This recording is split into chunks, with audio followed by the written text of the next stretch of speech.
This episode of the Cult Popture podcast was brought to you by our Patreon. If you want to tell us which films we should watch, get up to 2 extra exclusive podcasts a month, give us something to talk about in the post-credit scenes at the end of each episode, or even contribute to the discussion in the episode itself, then please consider joining the cult and donating at www.patreon.com/cultpopture. Time codes for the movies that we talk about when we talk about them are in the show notes. There will be spoilers for certain things and not for others. Time codes in the show notes.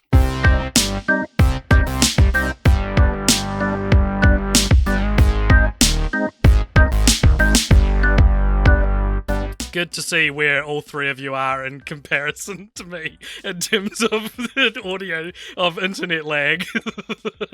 All three? How is it? We just did, well, all two of you, I should say, there's three of us here.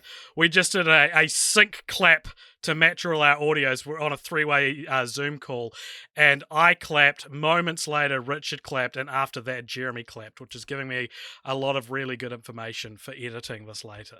Hi, editing AJ. Everybody say hi to editing AJ. Hi, editing AJ. Oh, Microsoft Outlook is asking me if I'm enjoying it. Are you enjoying Microsoft Outlook? No, I'm not enjoying Microsoft Outlook. I don't hate it, but I'm hardly enjoying it. Yeah. It's like one time, oh no, anyway, that's fine. Welcome, everybody, to the Cult Popture podcast. You're joined, annually as usual, by AJ, myself, Richard, my friend, and Jeremy, my other friend, and sometimes host of the show. You really missed the opportunity for like a good rule of threes joke there. AJ, myself, Richard, my friend, and Jeremy. That could have been one. You're a lot more willing to roast Jeremy to insult Jeremy. Yeah, I don't like insulting people. I don't like Jeremy. This is, of course, our annual episode of, which usually 2 episodes. We're hoping not this time because we didn't watch anything. Yeah, this is our most disappointing films of the previous year. We've worded it before. I think every time it's been the most disappointing films of the year, of whatever year it is. But this year we're thinking of maybe retitling it to being the most disappointing films that AJ saw in 2021, because you guys really gave me the burden of living in a city that was less locked down than you, of watching a lot of this stuff. Yeah. By the way, and if you're new to this annual show we do, by most disappointing, that's just our in to be able to discuss an entire year in film, where at the end we each say what we thought was either the worst film of the year or the most disappointing film of the year. And because everyone always talks about what they think is the best, and so you think that will stand out because we're just cynical and awful and talk about what's the worst. This will be the 5th most disappointing episode we've done. I think it's going to be the first most disappointing episode we've done. Yeah, well, very good. But yeah, it's yet to catch off. Our catchy way of doing most disappointing has yet to propel our podcast into stardom. Is this the 5th year? 2015, 2016, 2017, 2018, 2019... 2020. It's the 7th. It's the 7th time we've done this. Oh my god. Did we do most disappointing 2016 though? You weren't on it. It was Rowan, myself, and Josh. Two hosts who don't appear on the Cult Popture podcast too much because they've been cancelled. No, they have not. They listen. They like listening, but we haven't found the space for them. You really bet on the wrong horse that year. Yeah. Well, you weren't on the 2015 one. Yeah. Because once again, you bet on the wrong horse. I did. I continue to do it. I was on it. Yeah, baby. Jeremy, a little fun fact. Jeremy actually predates Richard as a host of the Cult Popture podcast. Hey, baby. Not a lot of people know that. It's like how Daffy Duck was invented before Bugs Bunny. Remember Evan? Oh, yeah, I do. He's a good guy. Didn't quite work out as staying on as a host, but we wish him well. Do you reckon there's like Evan purists? Yeah, sure. Yeah, he's like, it's like how in the first episode of Star Trek, Captain Kirk's not even in it. It's like that kind of situation. We all make like mistakes early on in our like sitcoms. And yours was Evan. No, not mistake. No, he's a good guy. He's a good guy. Richie Cunningham has an older brother who stopped appearing in Happy Days after 2 or 3 episodes. So it's sort of I feel like I definitely am the Gunther of Cult Popture. Like, I was sort of there in the first episode. No one really expected, but then I got given like a recurring role, you know. And you're in love with one of us. I personally prefer my Looney Tunes metaphor, but look, we are. Maybe we'll talk about. You were throwing out metaphors like nobody's fucking business. What did you do? Happy Days, Looney Tunes, and Star Trek in the space of like a couple of minutes. Look, maybe we'll talk about Looney Tunes a bit later. I love how before the podcast, AJ was like, "Oh, Richard, are you going to take care of the hosting?" And nothing was ever decided. And I'm really enjoying the fact that no one is hosting. Me an inch. No one is hosting this podcast. Richard's hosting. Richard, what are we doing here? Well, we're doing our most. You've explained it already, but the way we do these is that there is a structure to it. So at the start of the year, we went through like a list of sort of the biggest releases of film anticipated for this year, and now we're sort of revisiting that list. So we'll go through some. Only one of us saw, some 2 of us saw, some 3 of us saw, and then some we want to talk about, but none of us saw. So we'll get that as we go through. But essentially, let's start off with in January, we had a film called Malcolm and Marie released on Netflix, which, AJ, I believe you were the only person who saw. So why don't you do your little thing? I'll do my little thing. I'll do my little walk on the catwalk. They got cancelled this week, right said Fred, so never mind. I will not make that joke. So Malcolm and Marie, it caught my attention when it was being advertised because it was kind of like, this looks like the schmaltzy couples therapy bullshit that I'm usually quite partial to. It stars Zendaya and John David Washington. Yeah, is his name. And it's about like I'm not going to go through the plot synopsis of every movie, but in this case, since it was a relatively obscure release, it's about like a filmmaker and his girlfriend who get home from like a successful premiere and their relationship's falling apart and they argue for 2 hours and then it ends. And I watched it after hearing just the most scathing reviews, people being like, God, this is insufferable. Malcolm is such an asshole. Like, he's so clearly in the wrong the whole time. And I don't disagree that he's in the wrong, but I'm sorry, everybody. This is the kind of movie that is pointed at me to try and like get something out of it. And as much as I wanted to like be cool and be like, yeah, this is a movie about a toxic relationship and it sucks. There were plenty of moments where I like felt the emotion the movie wanted me to feel. And I dare say I thought it was quite clever in places. There were certain twists and turns that I absolutely fell for. It's a miserable movie and I wouldn't want to watch it again. But first for the first movie of the year, thought it wasn't too bad. Well, good for you, man. It does feel like it came out 3 years ago, though, not 1 year ago. Yeah. So February had a couple of releases, Tom and Jerry and Cherry. And Cherry. None of us saw that, correct? Any of those? No. Well, yeah. Heard Cherry was pretty bad. Yeah, heard Tom and Jerry was pretty bad. So March, I still haven't watched a new film this year. Neither has Jeremy. But we had Raya and the Last Dragon, the new Disney film, which was released, simultaneous release. I did watch this. I'm starting to feel like when it's Christmas and everyone's getting handed out presents and one person is getting the bulk load of presents over another. I watched Raya and the Last Dragon. I thought it was okay. I think I was expecting something a lot better, and I just didn't really vibe with it as much as I did later Disney releases of the year. So far, watching you open your presents, I don't feel like I'm missing out.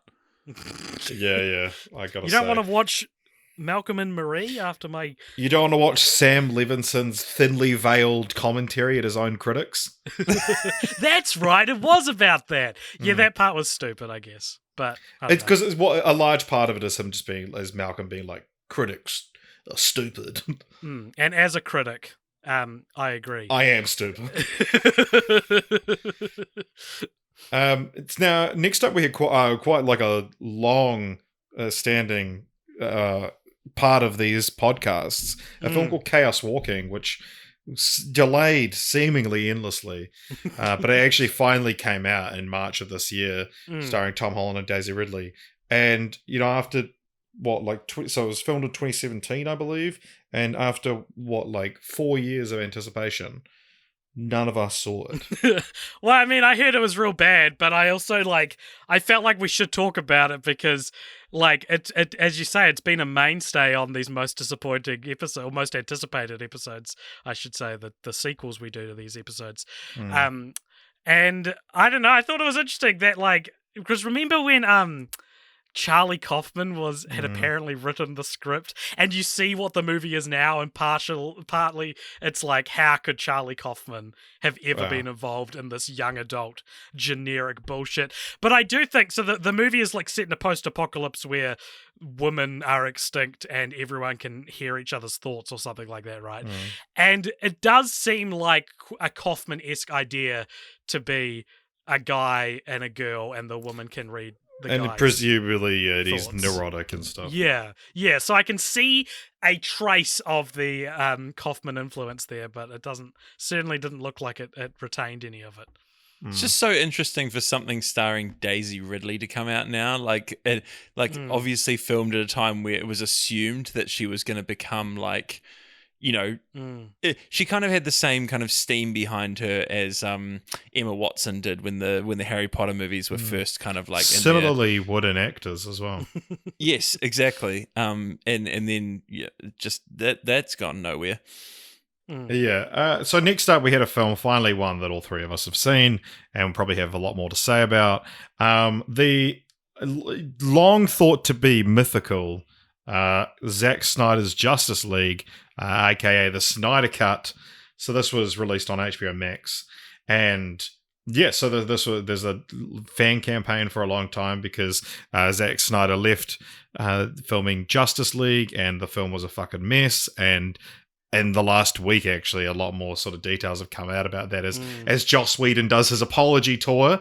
The worst apologies I've ever heard of my life. Yeah, have you seen any of this, Jeremy? Have you caught up with this? No. Joss Whedon's been slowly getting cancelled for years, if you weren't up to date with that. Yeah. People have slowly been going hang on a minute, maybe he's not amazing and so super feminist.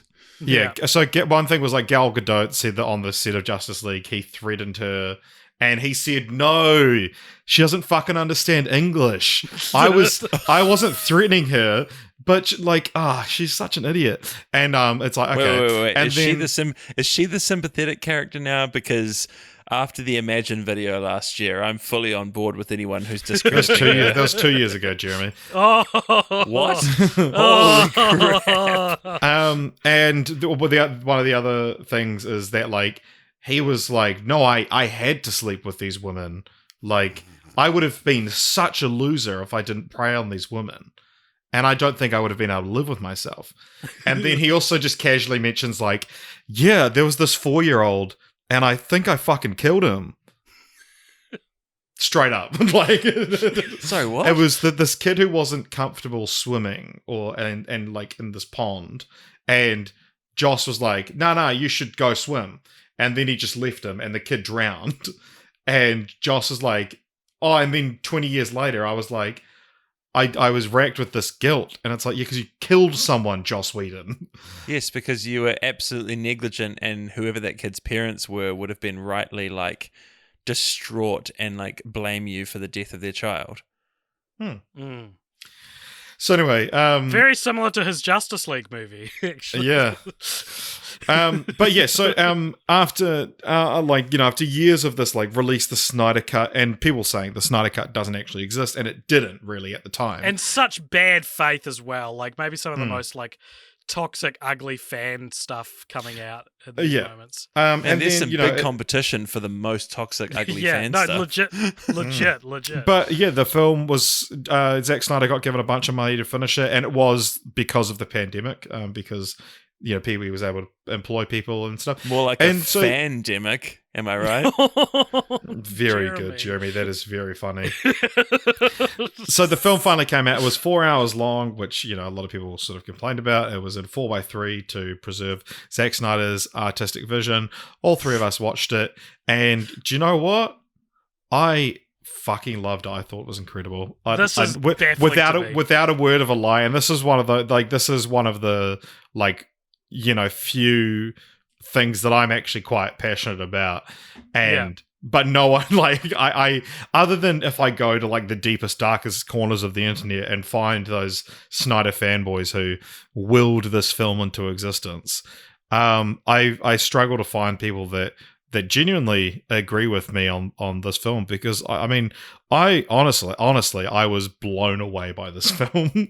This makes no sense to me. It would make sense if you liked Man of Steel or Batman v Superman quite a lot. That's the thing. But you've always been so ambivalent and not caring about it at all. And this movie came out. I saw it before. We actually recorded a podcast that was somewhat related to the Snyder Cut before you'd seen it, where I must have mentioned on it that it was whatever. And you and I have yet to have a proper conversation about it, and maybe we've been subconsciously saving it for this, but I just do not understand how you could love the Snyder Cut so much. I don't get it. I don't get what came over you. Jeremy, do you have any thoughts on it? I you sound like you're calling. You sound like you're calling into our radio show, and you weren't expecting to be put on the spot. Long time listener. I think 14th time caller. No. So this came out, and it was Ezra was born at the end of April, and I think I put this on one night when I was up with Ezra, and I started watching it, and I was after about 10 minutes, I was I don't fucking care about any of this, and turned it off. That's what it's like, man. It's to return to watch a second go round of a movie I at best thought was didn't stick in my memory, and at worst thought was an abortion of a film. Yeah. To return to fucking now remember Cyborg? Well, the story you were told a few years ago isn't exactly what we had in mind, and it's I don't care. I never cared about these. The thing is that I didn't watch. Woman. I mean, and fans of the podcast will remember that I did not watch Justice League, and so I was kind of oh well, good thing I never watched Justice League, because now I'll just get to watch the real version of it straight away, and I won't have my my viewing tainted by Joss Whedon, and it started, and they started doing the whole in character introductions of the Flash and all that, and I was just nah, I'm not into it, No. So did you watch the whole movie? No, not at all. No, I just stopped, and I just was I don't care. One of our famous peek behind the curtains here is that we actually have a Google Drive, a spreadsheet open where we've each marked when one of us has seen a movie, and knowing that Jeremy's first marker is a lie, it does not bode well for the rest of the podcast. No, hang on a minute. Watch this I've seen part of it. I think that's I have something to say about it. So my thing about Zack Snyder's Justice League is I've always liked Zack Snyder as an idea, as a filmmaker. As a person, he seems like the coolest, chillest dude. I've said this so many times. But as a filmmaker, I love the idea of him, and that he has this beautiful, distinct visual style, and it's and Zack Snyder's Justice League was the most concentrated version of this thing, which is Zack Snyder. It's like watching The Rock and seeing the most concentrated version of Michael Bay, and it's you still appreciate that movie. It's even if you don't like Michael Bay's style, it's a hoot to watch something so purely an auteur's vision. And Zack Snyder's Justice League was that, and it was like this Man of Steel, as I said, I was ambivalent on. Batman v Superman, didn't really like. And then Zack Snyder's Justice League, like going into it, I was like, the thing is, this whole time there was the release the Snyder Cut campaign, I was like, you know what? Like, good for him getting to finish this movie and put closure on this chapter of his life. But there's no way it's going to be good. Like, Zack Snyder's, and I would say Zack Snyder's not a good filmmaker. Why would this one be the exception? And then I sat down on a Sunday afternoon, and because this was the thing that, like, I watched it a few days after it came out, and a lot of people I know had already seen it. They're like, I would get a text at 9 p.m. or 10 p.m. being like, all right, I'm going to try the Snyder Cut. And then I wake up to a text the next morning, then be like, fuck, this is shit. And I put it on at like 1 o'clock on a Sunday afternoon. And it was just like that, you know, all weekend I was like, Sunday afternoon, I'm watching the Snyder Cut and I put that whole part of my weekend aside. And that's the way to watch this film. It is 4 hours long. It is divided into chapters. You could watch it in chapters if you like. But yeah, I just gave myself over to the film. And you know, even like as a Marvel fanboy and loving those kind of films which are so light and don't take themselves seriously, again, it's that thing of like seeing the best, most concentrated version of the opposite of that was like this sight to behold. And it's like treating the Justice League, which are like they're all pretty much literal gods, like, and treating them like that, and treating the mythology of Krypton and Superman and you know, even the origin of Cyborg as being like the same way that Peter Jackson treats the Lord of the Rings, like with this like absolute like reverence for the source material, and being like, okay, what would happen if that was real, but not in the dark and gritty kind of way, but in the like gods have come to Earth, which is the ideas that Man of Steel and Batman v Superman toyed with, but weren't quite there. And maybe that was studio interference. Maybe that was Zack Snyder still finding his feet, whatever. But Justice League was able to pull it off. And it's like, this was the third go at something, and he fucking nailed it. And I cannot sing the praises of this movie enough. Weirdly, I'm as weirded out as you are that I like this film. My review for this film, which is like, I think my most liked review on Letterboxd, was just like, I am so mad at myself for how much I like this film. And I still am, but I really think that this film deserves to be given a go in the way that it was meant to be given a go.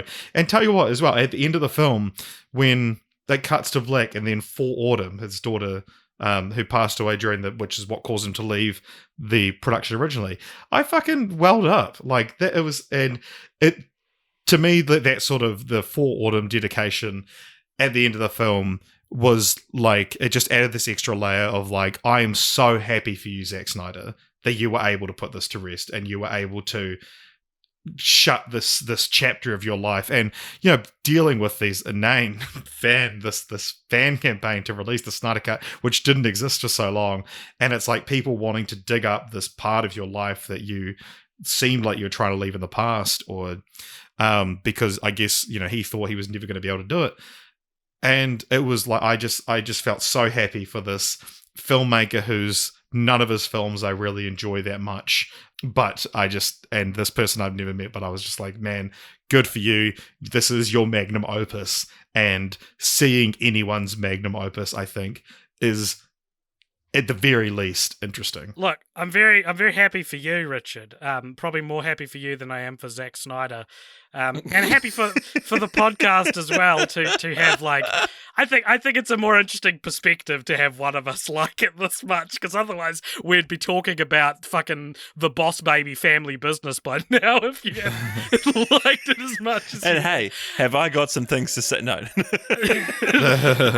Look, all I'll say is to call it a film feels like a misnomer, because here are some of my problems with it. I think, first of all, what is this creative vision of being in 4x3?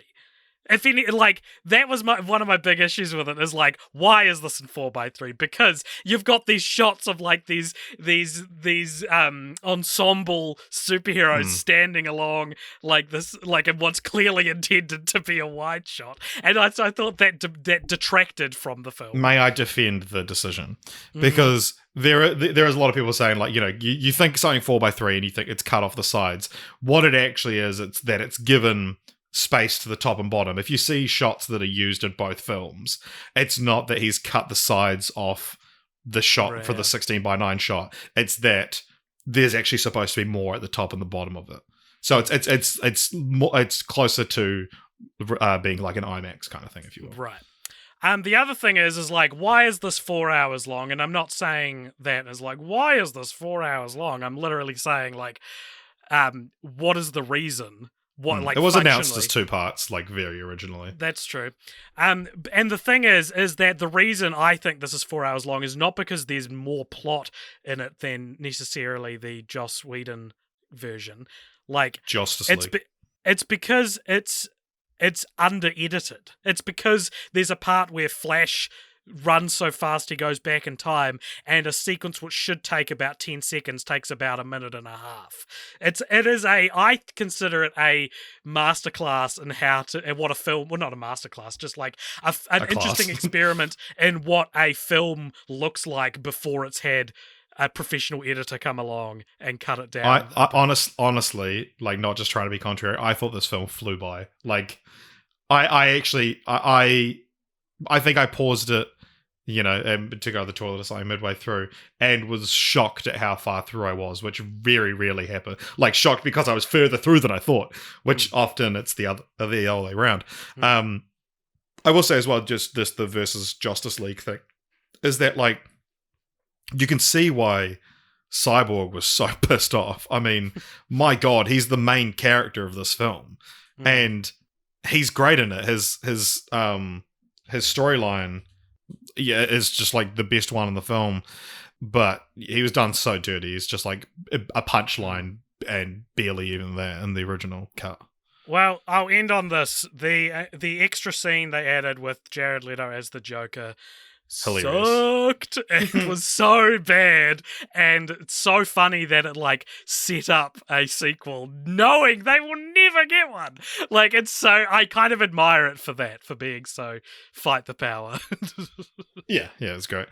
Yeah, anyway, that's all I have to say about that. Fight me in the comments. So, same month, a film called Nobody came out, which was John Wick starring Saul from Better Call Saul, Bob Odenkirk.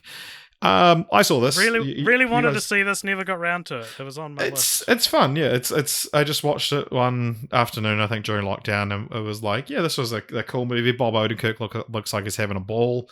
Nice. But then someone watched it, a month later, and was like, oh yeah, no, I think my parents watched it and said, and they were like, oh, we love Christopher Lloyd in it, and I forgot he was in the film. So a couple months later, I have realized, when forced to think about it again, I realized. Didn't remember a lot about it, but it is just like, it's fun fight choreography, and it's an actor who has never had the chance to be an action star before and is now given that chance. That's a cool concept, yeah. A film called Bad Trip came out, none of us saw. Godzilla vs. Kong. Well, AJ and I have actually already recorded a podcast about this, but it's locked behind a paywall, so... I don't think we have. I don't think we did do a film franchise. I beg your pardon? Did we, for Godzilla vs. Kong? Well, Jeremy, do you want to say your thoughts while I find out if we did? I think it was more we assumed that Godzilla was going to win Redux, and so we didn't do it. I'm gonna verify this. All right, Jeremy, what did you think of Godzilla vs. Kong? Oh man, this was so long ago. Is this going to be our annual Julian Dennison bashing? Yeah. Oh, absolutely. Jeremy, AJ, I need the authentication, 2-factor authentication for Patreon. Oh, what, AJ? Why don't you just say the password on air? There's nothing that could go wrong. Thank you. Yeah, man, this is like, from my memory, this was fine. Like, there was nothing horrendously bad about it, I don't think. But like, it just, was there a reason for this movie to exist? Not really. Like contractual obligations being fulfilled. Pretty much. Right, and like the ship had sailed on this franchise by the time this was well into pre-production. So and the thing is, I like at the beginning, the 2014 Godzilla that was starting this whole Monarch thing off, and I freaking loved that. The Gareth Edwards movie, I thought it was beautiful. It surprised me. It was done with a visual style that I was like, wow, I was not expecting it to be this beautiful. Moments that just really captured me and was far more. They had far more pathos and kind of direction than I expected from an action movie. And so I was like, oh, cool, I'm kind of here for this. And then, it just turned into kind of wannabe Michael Bay Transformers shtick by the end of this. Not wannabe Michael Bay thinking they're better than Michael Bay. Yeah, exactly. Wanting to be smart big explosion movie. Because the thing is, they started out with this whole Monarch thing, and it was definitely like we're the thinking man's Transformers. That we have more going on to our movies, and then by the end of it, they were aping the style. But hey, look, Transformers never killed off clearly their best character 40 minutes into their first film. So they've got that going for them. I similarly, I hated King of the Monsters, and I think so bad. Anyone who says Godzilla King of the Monsters is secretly good needs to get their brain checked. Get their fucking eyes dunked on. Because I thought that was a mess, though I will say visually it's very nice to look at. And this I thought had better monster action. I didn't think it was even that good in King of the Monsters. Yeah. This had better monster action and slightly more palatable characters, despite Julia Dennison joining the cast. But I thought Brian Tyree Henry was fun-ish, and the weirdest thing I could say about this film is now, in the age of disinformation, is now really the time to do a movie where you confirm that the Hollow Earth exists. Yes! Because that felt like a misguide, something which would be fine 10 years ago, harmless, I dare even say, is now fueled by a hop, skip, and a jump from flat Earth QAnon. Well, bullshit. even that the heroes of this movie, the kids hook into this podcaster who's got the sort of inside word on how the government and these evil corporations are trying to cover up what's really going on, and it was oh, this is not the time. It's not the time. And I feel like it was really, when they go into the center of the earth, it's just there was just a real lack of I want to say the word gravity, but that again would be a pun, and I don't mean to make it. But Jeremy, can you please stop with the puns? Thank you. Sorry, guys, I've got 2 kids now. But genuinely, it was pretty, but it just lacked. There wasn't enough there for me to really hook into it and go. I mean, I guess possibly it would be that I watched it not in a theater, and maybe if I watched it on the big screen, all of that stuff would probably have that heft to it. But I really, really struggle with mech versions of big monsters. I struggle Mechagodzilla was in it. I struggle to ever think that a machine version that relies on kind of whirring parts and kind of cogs and gears and power sources and stuff like that can be as kind of, it's just having an organic being fighting with a robot. Either the robot should be so much stronger than anything organic and can just shoot a missile into it and then it will be dead, or the robot is too clunky and mechanical for it to really ever be a proper foe for something like a massive monster. Yeah. And that dichotomy is the bedrock on which we will build Godzilla vs. Kong, which had Mechagodzilla, so it wasn't even them fighting each other. We haven't recorded a podcast about this, which blew my mind. But I liked Godzilla vs. Kong. It's Yeah, I seem to recall you liking it as well, AJ, at the time. No, didn't. Thought it said the same thing about it as I said about it now. I'd also had a very bad date hours before seeing it and was in no mood. That's right. But you were on a big dating buzz at the start of the year. Maybe you were going on dates like every fucking week. Different girls. Well, what happened to that, AJ? Let's keep our most disappointing experiences of the year related to movies. How about that? Yeah, so I thought it was fun, and it was like this was like one of the first big like cinema releases of the year, or like of the pandemic. So it was just fun to see a big movie on a big scale, no pun intended, in the cinema. Godzilla has scales. Oh, okay. And one, I was like, it's just calling them big. Is that enough to be a pun? Yeah, but it was just like a fun, and it was a market improvement on King of the Monsters when I thought that after how shit that fucking movie was, that, and with Godzilla vs. Kong getting delayed so much, I mean, even before the pandemic, and it got to like a few weeks before it was supposed to come out, and there was no marketing for it. And it's like, that's always a bad sign. But then, yeah, I thought the film was surprisingly good. I had fun with it. Nice. I'm really bad at remembering what happened in the middle of this year because, I had a baby. So I've gone back into, so what happens whenever I'm watching a movie that I know that we're going to be talking about, I always end up messaging you two about it, and you both love it so much. I know you do every time. So I've gone back to a message thread and said, so I've started watching Godzilla vs. Kong, and I was pretty much enjoying it. Then 30 minutes hit. Fucking hell, I forgot that Julia Dennison is in this. What a punish.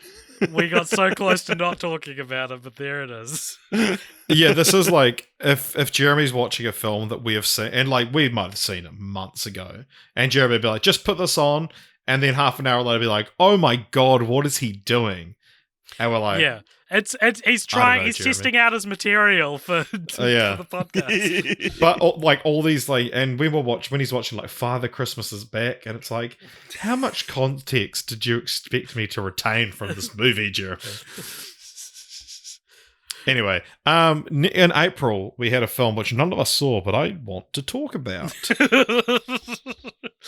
And that is Mortal Kombat, a film which, AJ, you bet us would break the video game movie curse. And it did. And I was right, and it... You bet us $10 each, so it's a total of $20 out of your pocket, that the film would break 70% on Rotten Tomatoes, beating both Detective Pikachu and Sonic the Hedgehog, and it hit 54%. So, oh god, so close! No! So yeah, we'll keep an eye out, Jeremy and Richard, for $10 in your bank account, coming from AJ very soon. None of us even saw it. Well, don't worry. If you didn't see it, it meant that you didn't pay the $25 that it would have cost you, and so now you can pay that $20 to us. All right, okay. That sounds good. So in April, we also had The Mitchells vs. the Machines, which was once called Connected, and then it was originally called that, and then renamed to Connected, and then renamed back to its original title. It was released on Netflix, animated film, executive produced by Lord and Miller. And I thought this was fucking incredible. I thought this was so good. I've put this as my second favorite film of the year, below Spider-Man No Way Home, and just above Zack Snyder's Justice League. If you look at the trailer, it looks very like it's going to be, kids spend too much bloody time on their phones. But it's more than that. It is obviously about, reliance on technology and stuff like that. But oh my god, it's just funny. It's got the same like beautiful animation style of like Into the Spider-Verse, where it's like 2D elements on 3D animation, and it looks incredible. Yeah, and it's fucking hilarious. And cannot recommend this movie enough. It's also like a fun little bit of representation at the end, when the main character's mum asks if she has a girlfriend, and she has like a pride pin on her jacket the entire movie, and it's one of those things that it's like, it's just a nice little line in the film, and some people say that's not enough and that she should have had a girlfriend in the film or something like that. But it's like it's a family road trip movie, you know. She didn't need a love interest in the film. So yeah, this unfortunately bumped its way to 11th on my ranking of the year. So just out of the top 10. I'm so sorry, Mitchell's you saw too many movies, AJ. Yeah, you saw significantly too many movies. Yeah, it's weird. Like you usually hate watching movies. Like hate it to the point where I've recommended films to you for years, and you just go,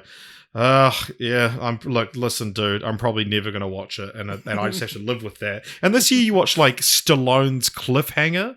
Like, where the fuck is your content from that? Whoa, what? It's because I live with new flatmates now who deeply enjoy, like, trash cinema. So I watch a lot more stuff. So you live with new flatmates whose opinion on movies you care more about than Richard's. No. I'm just in the room when they put on one of these movies. Look, all I'm saying, AJ, is you watched so many fucking films this year. One of them could have so easily been Paddleton. I forgot that was what Paddleton. Yes, Paddleton. Mitchell vs. the Machines is to Zoomers or Gen Z, as they keep telling me they'd prefer to be called. It's to Gen Z what the Lego Movie is to millennials. I think it's truly the first like movie I think to capture or harness the Gen Z sense of humor without it feeling forced. A great example is there's a part in this movie where like this crazy meme is playing out on a computer, and one of the things it says is legalized tapioca, and that made me guffaw. And I think it is, and like the frenetic style of it, I think is very familiar of like the types of memes I don't quite understand that I see on my TikTok For You page these days. And I think that's really cool. And I think it's a really fun movie that it would be like a great watch with your family. And maybe I should need to give it a rewatch, and maybe it'll climb the ladder above the number 10 spot. But yeah, I don't know. What's number 10? Number 10 is The Suicide Squad. Oh my word. Jeremy, thoughts? I watched the whole movie. Ah! I freaking loved this movie. This surprised me. I think this is the most surprising movie of the year because I had no expectations, had not seen anything about it really, and it just charmed its little way into my heart. And to your point about it being like a firmly Gen Z movie, this is definitely the first movie that I notably like felt too old for aligned myself with the parents of the movie rather than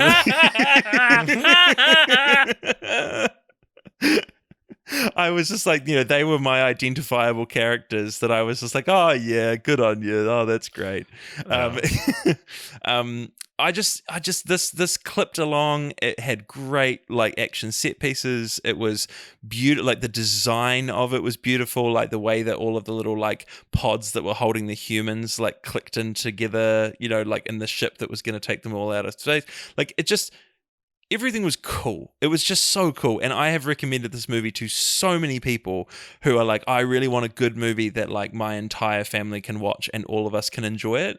And I genuinely believe, that is Lord and Miller's sweet spot, right? Of just like finding a way of just, no matter how old, no matter how young, like you will enjoy this and you'll just genuinely have a time that draws you together in humor. And there's so few films these days that aim to do that. And I think that this aimed and succeeded, and it was awesome. Nice. I loved it. That's great. So then what do we have? Army of the Dead, which AJ, you've noted that you want to have a little rant about. And Indeed. Jeremy and I haven't seen, so and I've just realised, will grab my seatbelt and strap myself in, and I'm ready to feel the G's. Can you give me like a timestamp here? I'm just gonna go get a glass of water. Zack Snyder's Army of the Dead, his second film in 6 months to come out. And second film in like 2 months. Yeah, true. I mean the first 6 months, sorry. More like, if you're going to have 2 films come out in the same year, have them come out at either side of the year, surely. Ridley Scott, Zack Snyder, what are you doing? I remember having very strong feelings about this movie and maybe I can't remember those, and so maybe I was a bit foolhardy by putting down that I want to rant about it. Well, how do you guys feel about spoilers? Are we not spoiling the movie because you haven't seen it? I do not care about Army of the Dead. Is it something? Yeah, whatever. Go for it. I really didn't like this movie, and it came, and when I first watched it, I rated it immediately like 3.5 stars, and then within the hour it was down to like 2 stars. Like the more I thought about it, the more I considered stuff. I was really excited to see Zack Snyder do another zombie movie, and it looked kind of cool. But then he had to go and make it a heist movie. Yeah, I didn't understand it. I really like Dave Bautista, and I really liked seeing him like as a lead character in something. It's super cool. But this is a movie which kills off the wrong characters. I'll put it that way. There's many problems with it. There's things like there's real random shit in it, like they'll lay the groundwork for like a mystery and then never return to it. So like at one point the leader zombie is like, it's like they what was it? There was something like one of them's pregnant and one of them has like borderline supernatural abilities, and it never goes into it. At the end, when they're fighting their way out of the casino, you see them shoot some zombies that turn out to be robots, and that's never addressed. Presumably it's going to be addressed in the like wider ramifications of the Zack Snyder's new army of the universe, which we'll talk more about later, that he's wanting to do, or at least wanting to lead. He's already done it, man. Well, he didn't direct it though, so. Yeah, but it's here. Yeah. But it's not just like that there's robots in it and they're not going back to. There's robots in it and no one in the film goes, was that a robot? So you're left as a viewer being like, what did I just see? That felt very inconsistent with the movie I just watched. Anyway, the whole movie is like this crew going to save a character, and like I'm pretty sure the character dies. Like, everyone dies. Almost every character dies, including, like, the heart and soul of the film. Or it was something like that. That really just made me be like, what is the storytelling, man? And it was characteristic of all the problems that I've had with Zack Snyder movies in the past. Well, I'm sorry he used all this incredible storytelling talent to make the Justice League. Clearly. So, Spiral from the Book of Saw, none of us saw it. Quiet Place Part 2. Spiral out of control if we keep talking about movies. Yeah, if we don't talk about any of these things, we're going to be in a quiet place. Quiet Place Part 2. This was kind of like the big example of a film that was delayed. It was one of the first films to get delayed at the start of the pandemic in 2020. And then this was, I think, the prime example of a film being unable to sustain hype for that long. Absolutely, dude. So none of us saw this, which I think is incredibly significant. We all really liked the first one. Because Jeremy and I saw it was together. A real moment. It was a real moment in Richard and my friendship. Was it? Some would say the only moment in our friendship. Oh, okay. That sounds like a story that you we saw it together. Oh.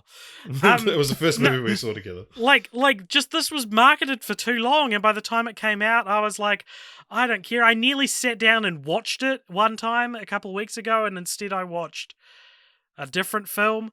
And I could probably figure out a different film directed by Zack Snyder. I could probably figure out what it was if I was savvy enough, but I can't, and I won't. I just thought that this was like such a what a statement on the times. And the other movie I would say this about that was marketed for too long was The Kingsman, which also, spoilers, none of us saw. It only came out like a week ago. At least A Quiet Place Part 2 is apparently pretty good. So yeah, it's weird. I actually didn't hear anything about it now that I think about it. I heard good things. I heard it was good, but I just never saw it. And never will. I'm pledging to never watch A Quiet Place Part 2. It's my new, what was that movie I refused to see? Pacific Rim. I'm in Paddleton. You also refused to see Pacific Rim, though. That's true. Cruella. Jeremy, you watched Cruella, surely? No. Jeremy. Why would you I not know. watch the Cruella de Vil movie? I know, it was even like marketed to me by Disney Plus for a very long time. Well, it was marketed. That wasn't specific to you. I don't want to hurt your feelings, but that was to everyone. It's not. There is an algorithm, AJ. The algorithm cares about me. Well, the algorithm advertised everyone Cruella. Richard and I have recorded thoughts on this that are behind a paywall. We probably did Cruella instead of Godzilla. Cruella, surprisingly great time. Great. It's just shy of great for me. It's got a really good first half. I'll say that. Yeah, sure. It's such a fun movie though. Like for a film that I thought was going to be garbage. I think everyone assumed it would be, but it's like I remember my main sort of takeaways from it, and for more thoughts, check out our Patreon. I remember thinking as soon, because you start with like a young Emma Stone, well, not actually played by Emma Stone, but a young Cruella, and then she ducks her head off screen, and then Emma Stone pops back up on screen, and I just thought, fuck, I've missed you, Emma Stone. Like, we haven't seen her in so much, but God, like, just what a fun person to watch on screen, and doing this kind of role where it is fun, and it's like it's about her being quirky and stuff like that. And I was the big thing that the big discussion point around this film is that Cruella's mum is killed by Dalmatians in the film, and people were like, "My God, the writing in this film! Look at this moment! I can't believe they did this." I think that moment in the film was supposed to be funny. This was like a big argument on the episode. We talked about it, but it's like it's the director of the film, like looking at his other credits, it's like he's in on the joke. He knows, like, what it's supposed to be like a silly, not necessarily like a laugh out loud moment, but you're supposed to be like, I see what you did, If you say so, man. I don't think I agree. I think it feels more like a studio mandated idea. What I will say is that anyone who didn't want to see this who wants to sympathize with Cruella de Vil, it's not a prequel, it's a retelling. Yeah, it's I would changing say her character and her story so that she's not the literal monster that she is in 101 I would say that it's this is to 101 Dalmatians what Once Upon a Time in Hollywood is to real life. It's like it plays. Finally, someone did that. Yeah, but it's like it plays with the fact that you think you know where the story is going the whole time, and doesn't do that. Yeah, true. So, Conjuring, Devil Maybe Do It. None of us saw. None of us want to talk about. In the Heights and Peter Rabbit 2: The Runaway. Jeremy, you didn't see either of these, but you've marked that you wanted to talk about them. I was wondering if that was maybe as a duo you wanted to talk about. Maybe do a compare and contrast, which is the highest level of analysis according to NCEA. Oh my gosh. Well, I didn't do NCEA. I was the last year of bursary. Thank you very really? much. Oh, I didn't know we had that cultural divide to talk about. Oh, yes. It's like, add it to all the other cultural divides. No, so the reason I want to talk about Peter Rabbit 2, I just found it so interesting. I listened to a film review podcast called Woodattainment with Mark Kermode and Simon Mayo. And Mark Kermode, how many fucking film podcasts do those two have? Why just call it one thing? Why do they all have different names? What? I feel like Kermode and Mayo have like 3 or 4 film podcasts. No, they just have one. All right. He does reviews for the Observer and like the Guardian, but then they have one podcast. It's the BBC 5 film podcast. Anyway, I've derailed you with the most boring thing. Yes, I'm so bored. AJ. Anyway, so Mark I feel like I'm watching bloody Malcolm and Marie. So Mark Kermode hated Peter Rabbit, and he's quite well known for like very, very ranty film reviews on stuff that he absolutely hates. He's kind of the king of doing a really ranty, like if you go on YouTube and just search Mark Kermode reviews, you'll find his ones on like Sex and the City 2 and all that sort of stuff. And so a true Kermodian rant. he did a true comedian rant on Peter Rabbit, the first film, in which he sort of suggested that the movie should not be named Peter Rabbit because it bears absolutely no resemblance to the IP Peter Rabbit, and really the new name it should be given is just Annoying Rabbit. And so that's why he's the king. What's really interesting is this year he did a review of Peter Rabbit 2 where he was like, holy crap, this movie's actually really good, and it's like the director listened to my review of the first one and then actively tried to pay recompense. He probably did, to be honest. Then they had a review.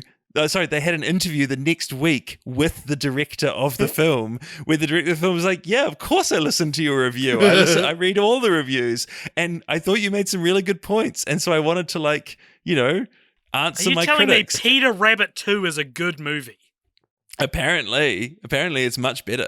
I'm not going to bother watching it, but yeah, it was. And I just thought the it was Rotten Tomatoes difference between these two movies is negligible.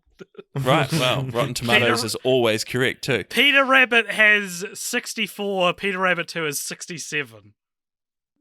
Sure. But yeah, anyway, I thought that was so interesting though, having a director basically answer his critics through film. And actually cop to a lot of their criticism. Yeah. And the same thing with In the Heights? Yeah.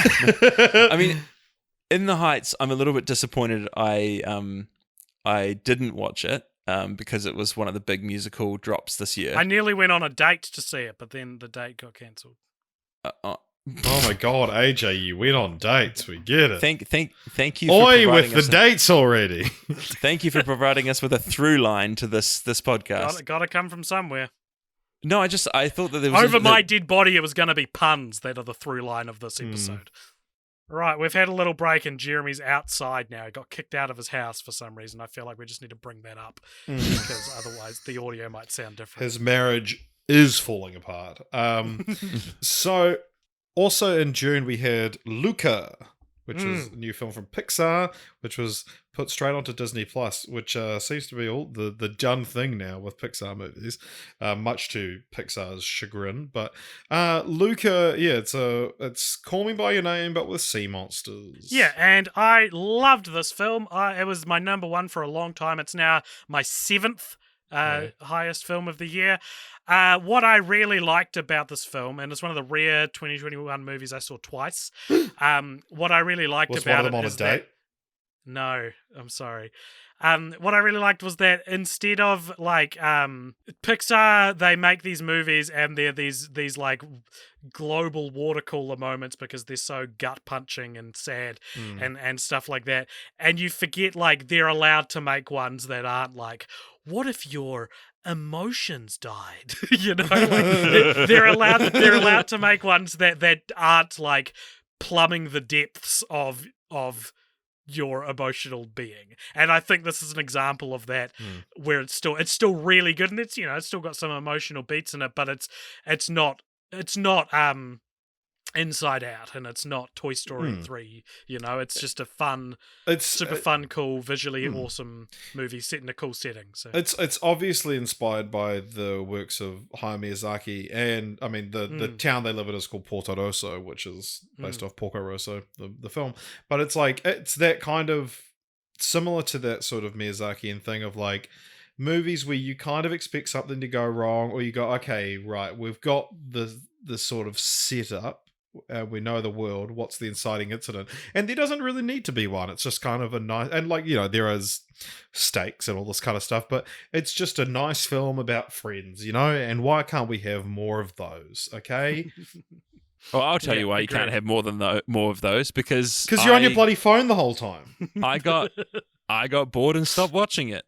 No! Oh, Jeremy. You have children! What the hell? Yeah, I don't know. After the first scene and when they were in the town and like the Vespa and stuff. I was like, and they're like, oh, we're gonna make our own vessel. I was just like, no, I don't care. Great stuff. I don't Are care. you telling me that this is the second fucking movie you said you watched on our list that you didn't actually watch? There's an orange marker that you could put instead of a green marker. I didn't say watched. You're insane. You're insane. I didn't say watched. I said seen. Seen is different to watched. No, it's not. It is. You haven't seen the movie either. I have seen parts of the movie, which so on when you see you have also watched parts of the movie. It's the same. Yeah, seen to me. Like if you see Facebook Messenger says seen, do you think that the person has read every part of the message, or have they noticed? Yes, and that's what makes me so anxious. No, I mean, I thought there were things that I really liked of your position. There were things I liked about the movie. Seen and watched are different. I loved. It's just truly the hottest take my gosh. on the podcast in a while. It's got nothing to do with movies. It's just to do with the definitions and also, of words. Jeremy, like, you're in the dark now outside, so we can't even see how pissed off you are at us. We can watch it, though. You can harumph as much as you want, Jeremy. Oh, good times. I loved the swimming. In the beginning, I love the underwater, like the way that... You should see it at the end. Oh, man. No, I mean, it was cool, but like you say, it was just nice, and I think at the time I just didn't have a lot of bandwidth, and so I needed something that was going to grab me. I was watching a lot of 20-minute TV shows, and I think my attention span was around that point. Because you're on your bloody phone, Jeremy. Look, just take in the world for a moment. You might notice you have 2 children. Stop seeing the world and start watching the world, Jeremy. All right, we found the through line. Thank you very much. So also, another director who released 2 films this year was Edgar Wright, one of our favourite directors. You say this with such obligation. That's right, Internet. He's one of our favourite directors. Us, the Internet, one of our favourite directors. Edgar Wright released 2 films, The Sparks Brothers in June, and then Last Night in Soho later in the year. And I only watched one of them. AJ, you only watched one of them. And Jeremy, he just didn't even see any of them. I'm not included. When you say one of our favourite directors is Edgar Wright, that doesn't include me. Well, maybe it doesn't include me either, Jeremy. So Richard's talking about himself in the third person again. I haven't seen The Sparks Brothers. Was it good? It was good, yeah. It was a fun movie, and it's a documentary, right? It's a documentary about the band Sparks, who might pop up later on in the podcast. And it's very interesting because the whole sort of hook of it is it's like, this is the story of your favorite band's favorite band. So it's like this super influential band, but never really made it overseas. And it's like a true story. It feels like, Forgotten Silver or something. It's like Forgotten Silver meets Walk Hard, but it's a true story.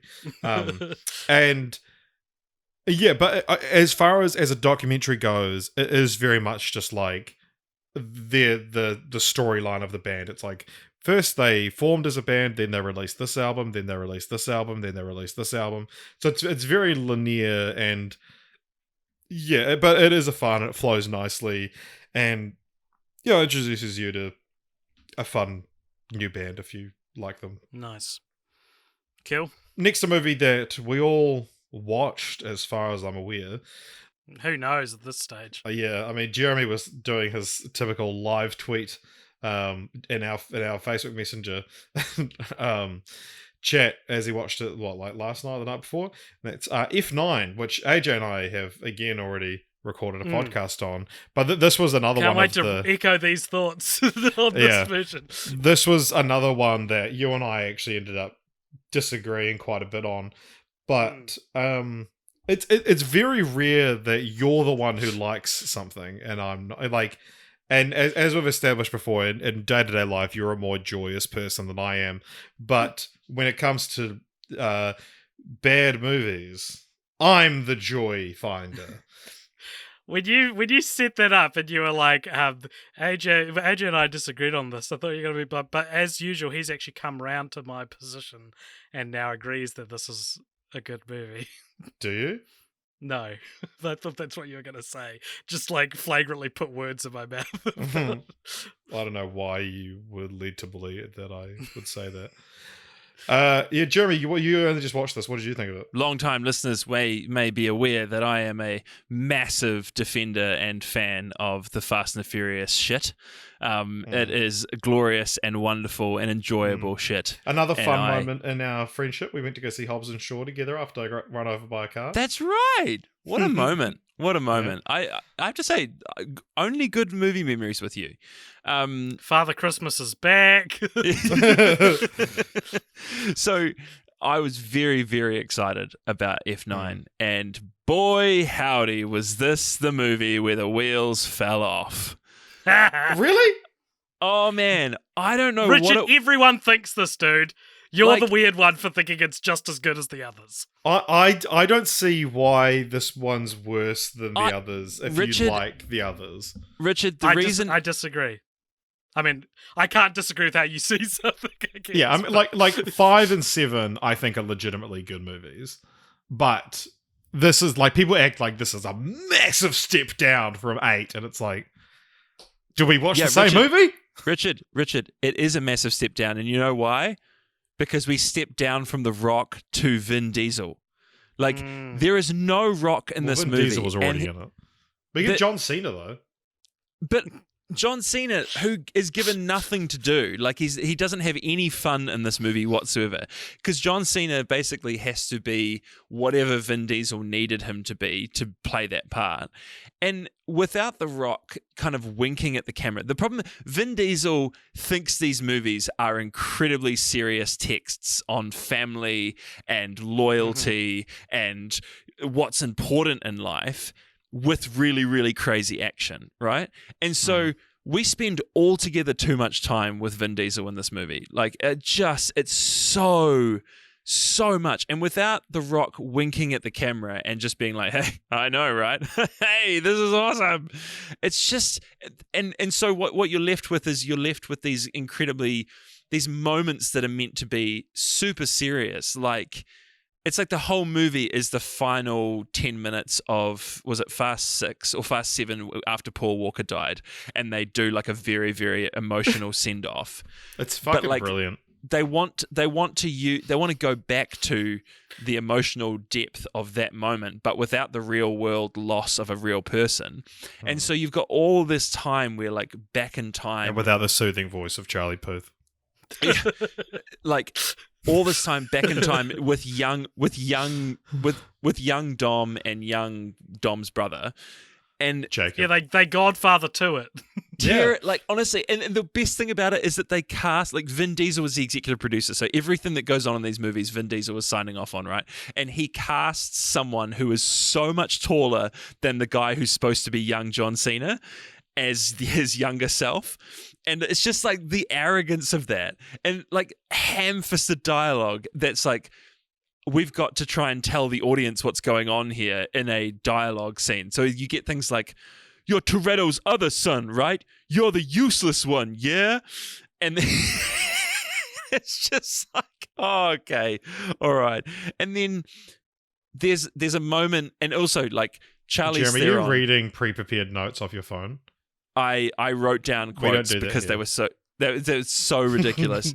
And then Charlize Theron's cipher was basically so obviously only in the studio for like 1 or maybe 2 days of filming, and so everything that she does in the entire movie is just her wearing the same clothes stuck in this one place.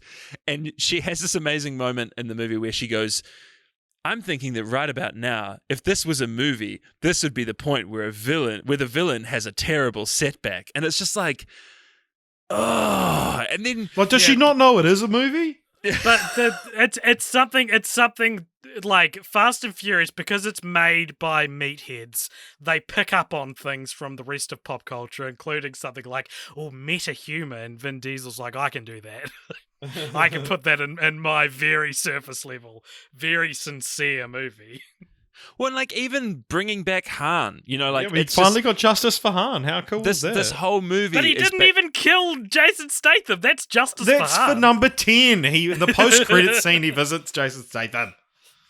But oh man, it's just like the action in this. There was nothing special about the action in this that like rivaled like the cars jumping between buildings or the Rock like picking up a missile launcher that was originally strapped to a helicopter and like shooting it himself, or like it's just the best action sequence in the franchise is Jason Statham protecting the baby on the plane.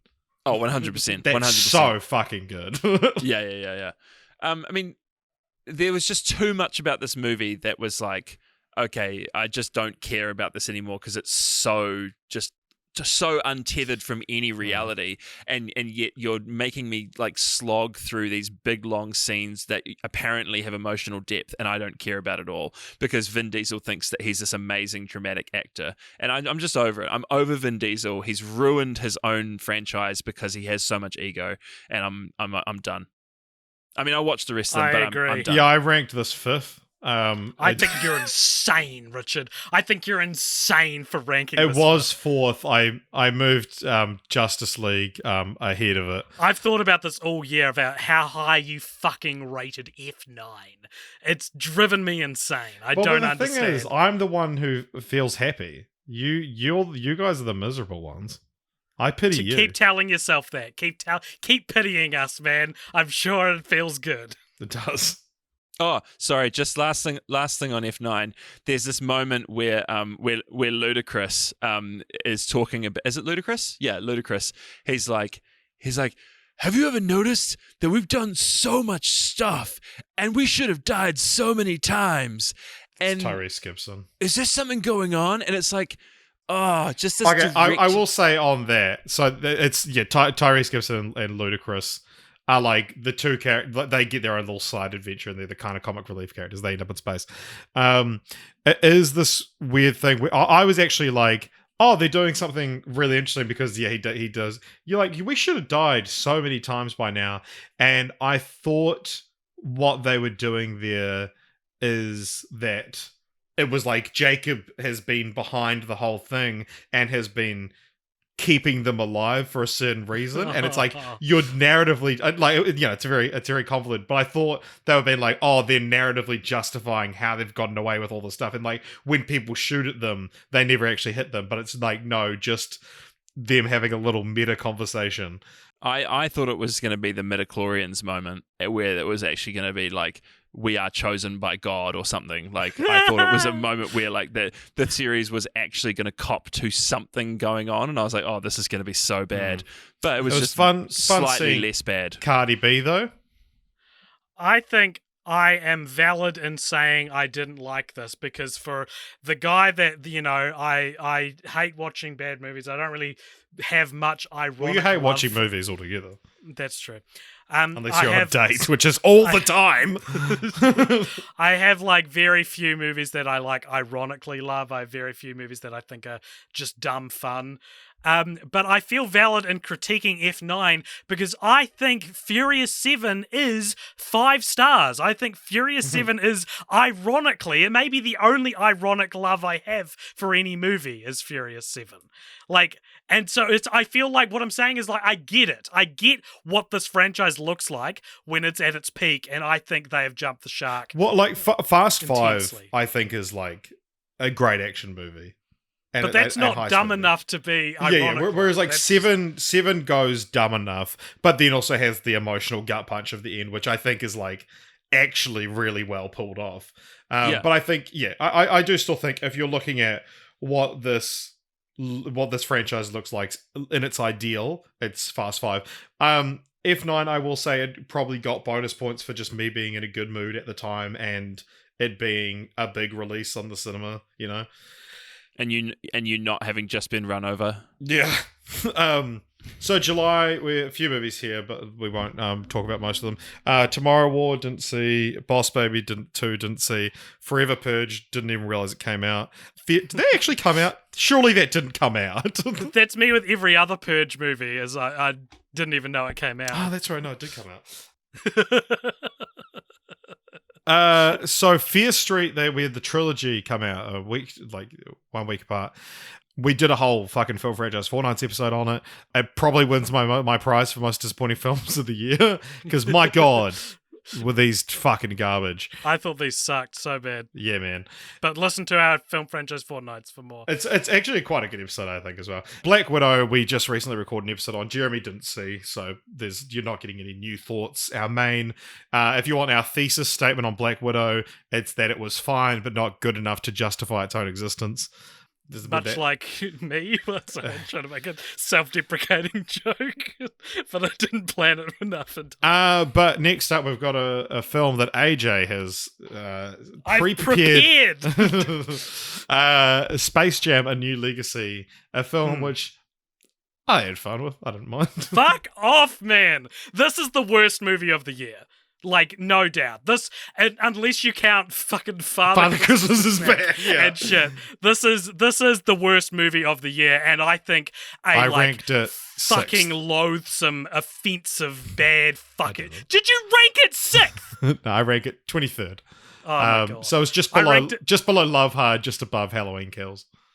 I ranked it 51st, which is just above The Princess Switch 3, David and the Elves, Castle for Christmas, and Father Christmas.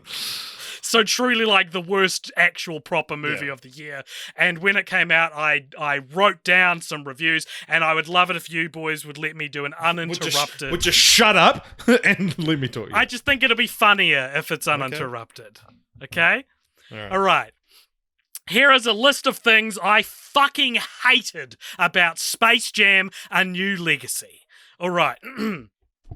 It is a disgusting celebration of the worst parts of pop culture. It creates if you just allow me to introduce you, keep it. Yeah. It creates a cynical corporate view on art as it indiscriminately co-ops everything Warner Bros. Has its claws in. It's just a big commercial for mostly 20-year-old stuff nobody cares about anymore. Furthermore, using the Looney Tunes to flex all the stuff Warner Bros. Owns feels like such a betrayal of the spirit of Looney Tunes, a cast of characters originally created to be the smarmy alternative to Disney, are now bastardizing their own brand in a more capitalist way than Disney have ever done. The Looney Tunes are far too aloof and simple for a lore-heavy plot. They're essentially a set of tools to show off funny jokes and silly sketches, not storylines full of narrative arcs and character development. I don't need to see Bugs Bunny get closure or speak on themes of family and sacrifice. This is a character who is at his best sarcastically torturing other cartoons. Giving the world of Looney Tunes emotional depth is so fucking bizarre and feels like a completely different style of storytelling to the one used in the classic short films for which these characters are so well known. Even the subtitle of the film, A New Legacy, feels like a bizarrely earnest description of a movie starring 80-year-old company mascots famous for blowing each other up. The fever dreamlike premise of the original film is doubled down on here. I already didn't like the unprompted stylistic nonsensical merging of Looney Tunes, basketball, and space, three very unrelated ideas that don't justify being combined, but now it's even more complicated and nightmarish, and this movie is 2 hours long!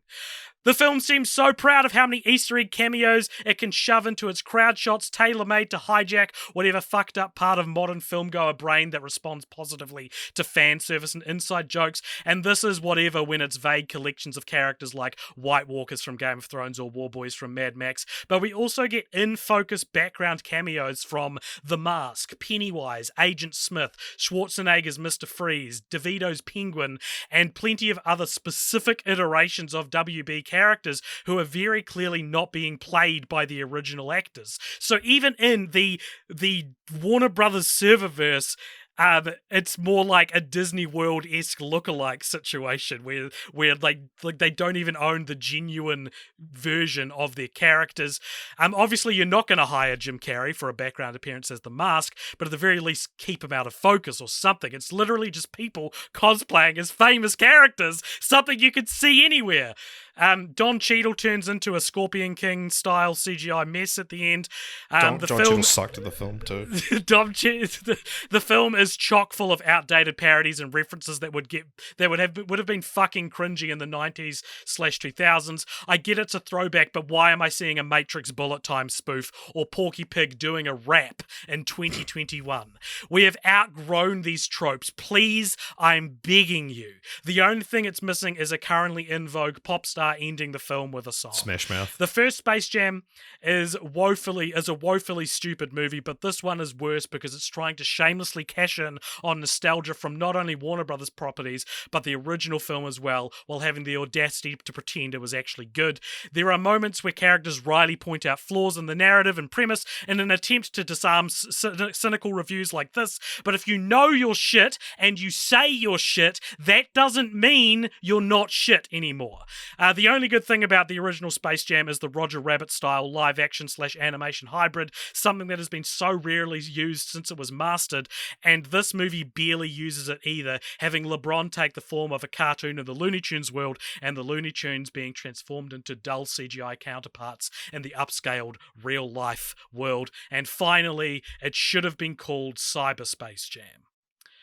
This is the worst blockbuster I've seen in years.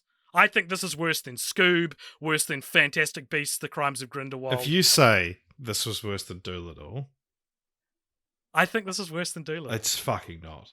It's fucking I not. used to think that I could not go on. I think this is at the very least more of like a stab and the knife, twisting of the knife than Doolittle. Doolittle is just like a weird explosion of shit. This is like something and that that actually is happens so... in the movie too. This is something so personal and so meticulously designed, and it is still horrible and capitalist and ugly, and Bugs Bunny dies in this movie, and we're supposed to be like, oh my god, Bugs Bunny died. It's fucking Bugs Bunny. I've seen him die. I've seen all these characters die 60 years ago, and they come back because they're Looney Tunes. You saw them die 60 years ago? How old are you? I am how old would that be? He watched them die 60 years ago, so it's different.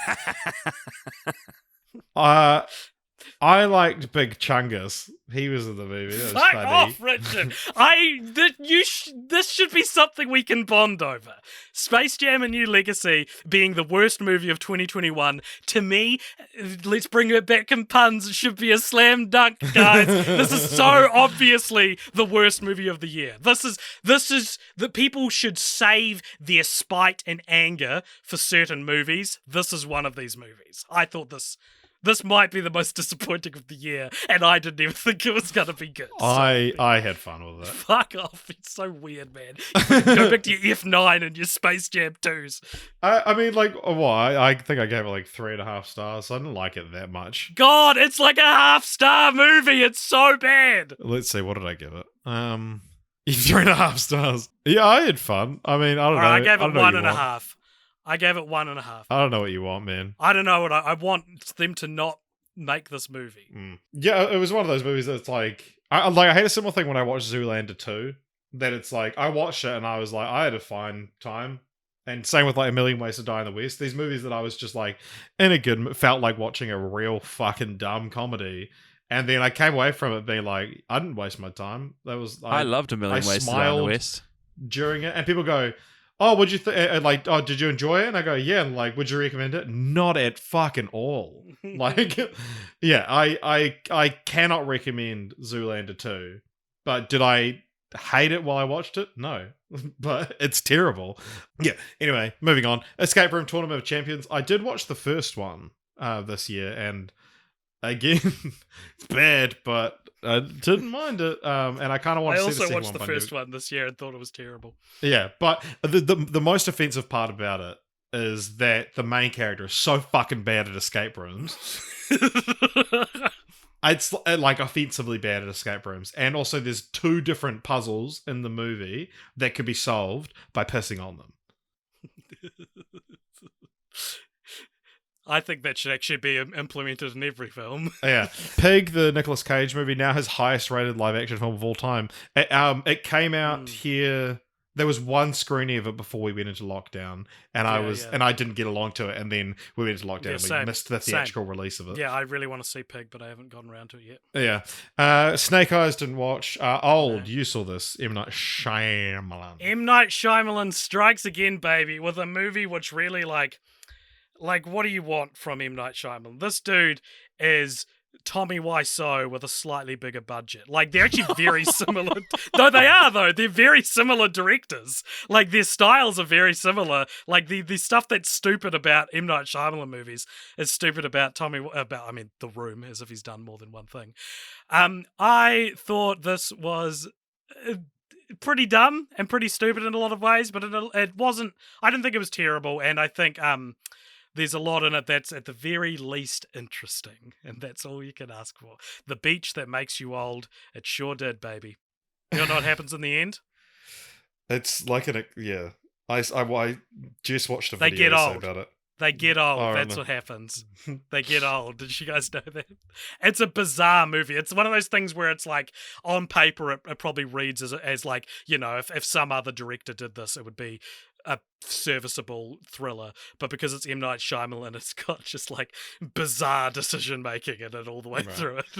And now, a movie we all watched, we could hear Jeremy's lovely voice again for one of the last times this podcast. Jungle Cruise. This was a movie, and this was another one that AJ, you were really in this film's corner. I remember. I feel like that's fair. I think it's fair to have expected this to be a good movie. But this was a movie I know you guys both really wanted to be good. I was so excited about this. I was like, Emily Blunt and The Rock, this is just going to be awesome. And it really, really wasn't. I think one thing we're discovering with The Rock, for all his charisma and star power, is he's becoming one of those actors we do not like to see in a romantic subplot with, like, especially with another like equally as famous actress. I don't think they have romantic chemistry in this movie at all, and I felt a little uncomfortable when they kiss and stuff. Like, you know what I mean? Like, it's same with Tom Cruise and a few others. Like, people just don't respond well to it. He has real dad energy. Like, he does not have romantic energy. He has, like, I'll take care of you dad energy.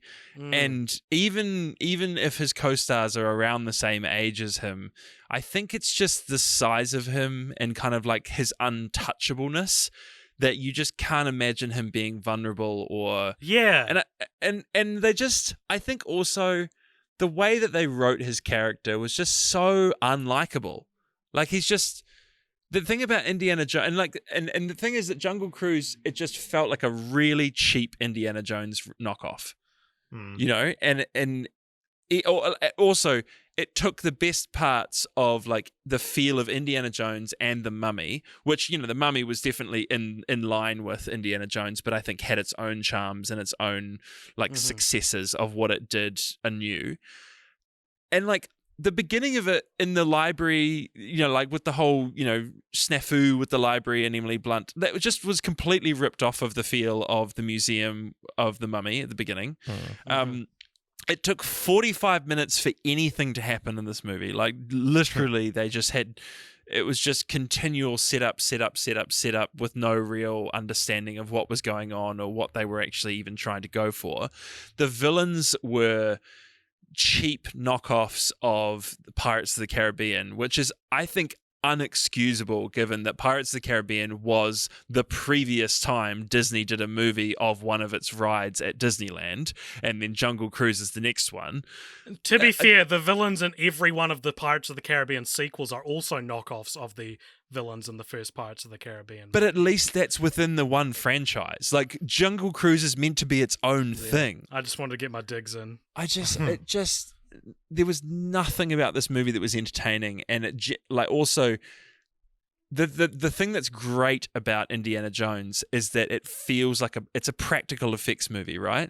And so there's like weight and there's interest and there's mechanics to the action, and whenever they do special effects, it's like they do it for real, and it might look a little shonky, but at least it feels like it's got weight.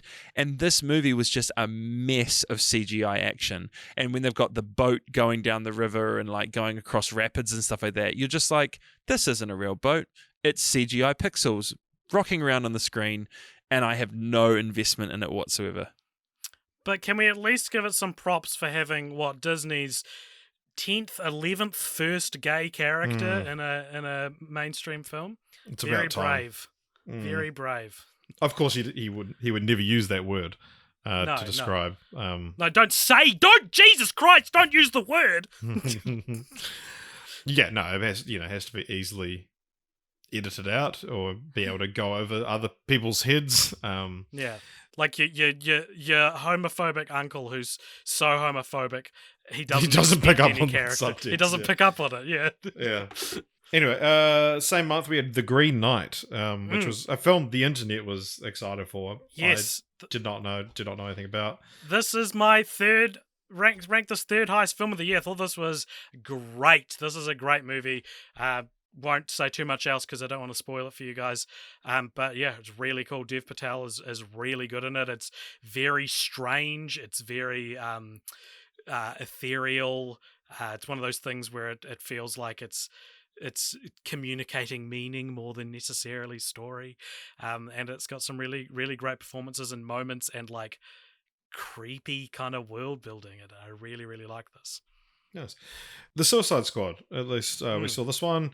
My 10th favourite film of the year. Where did I put this? Oh no, I shut my Letterboxd ranking list. What a goddamn fool.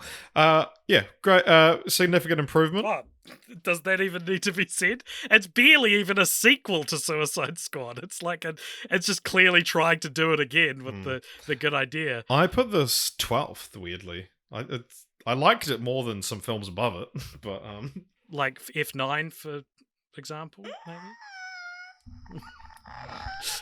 I thought this was really cool. I really this is like half a thing I liked and half a criticism somehow, but I really, really loved the idea of just having this like enormous cast of like famous people and then killing off most of them.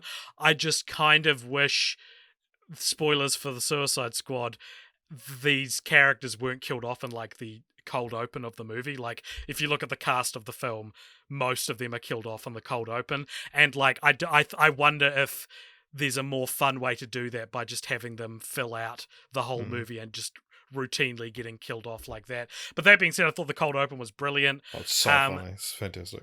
Yeah, I thought the overall story was really good. I thought the Harley Quinn stuff, I was kind of like, on. I think probably Birds of Prey has a better, like, uses the character better.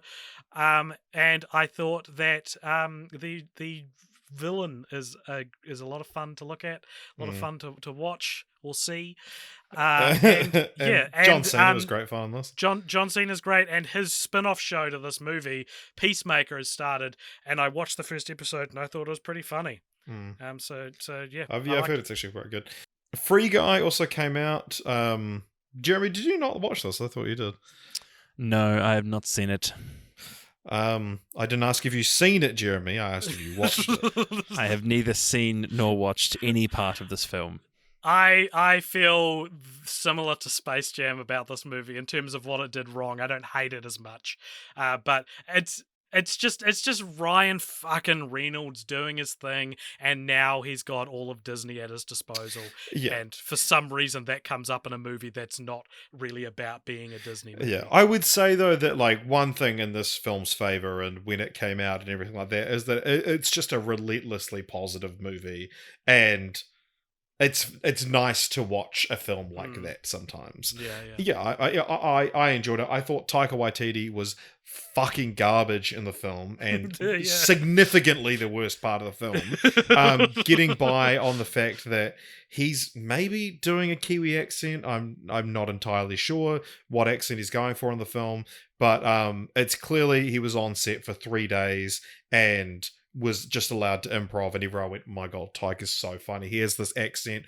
Just wait till you hear it. And so instead of actually saying anything funny, he Julian Dennisoned himself. It was there. He Julian Dennisoned himself. Absolutely Julian Dennisoned himself. But it's like Same thing with Julian Dennison. It's you talk to other countries, and I'm sure they tell you Taika is the best part of this film because he has a funny accent. I was talking to Iran the other day, and Iran said to me, Taika is the best so part I says of Free to Guy. Iran, I says, yeah, so that's Free Guy. Candyman. Yeah, I saw it. This movie got, this is obviously the Candyman remake, something that Jeremy revealed to us a couple of years ago he has extensive knowledge about, which was very surprising of all the franchises to know about.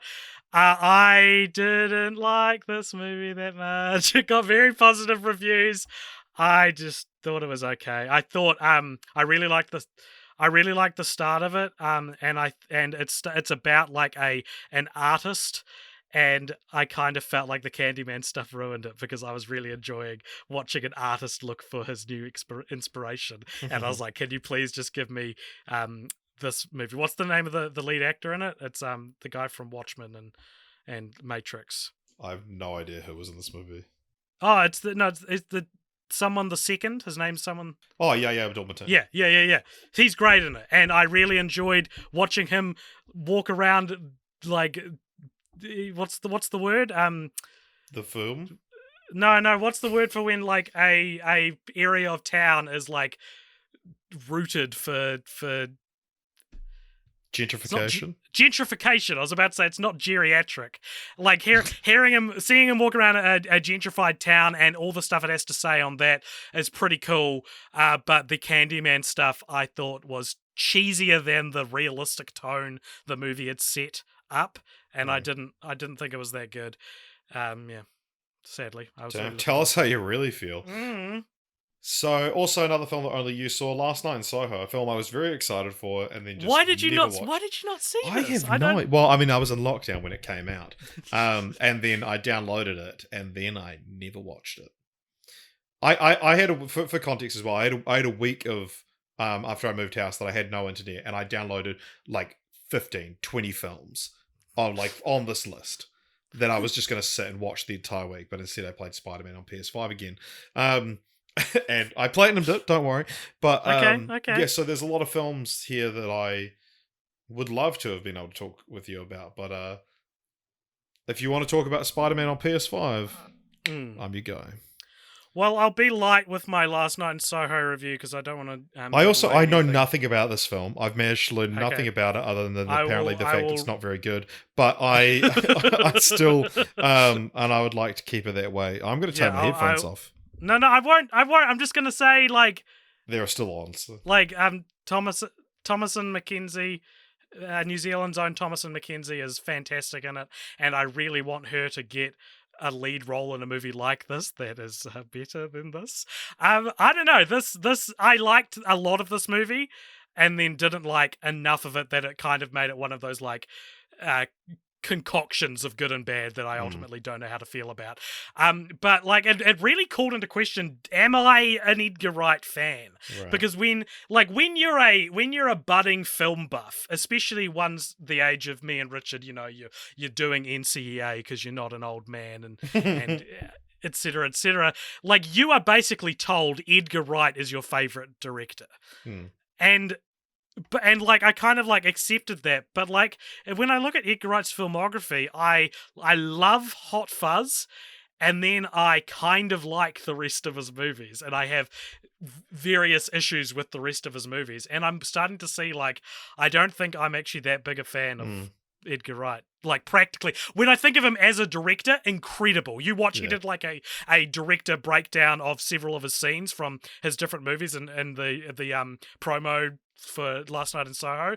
Incredible at his craft. It's just the final product of most of his films. In fact, I would say almost all of his films I have like some kind of glaring issue with. Yeah. So. I will just say as well, I just want to point out, Jeremy could have left this call 5 minutes ago and I would have no idea. Hey. Okay.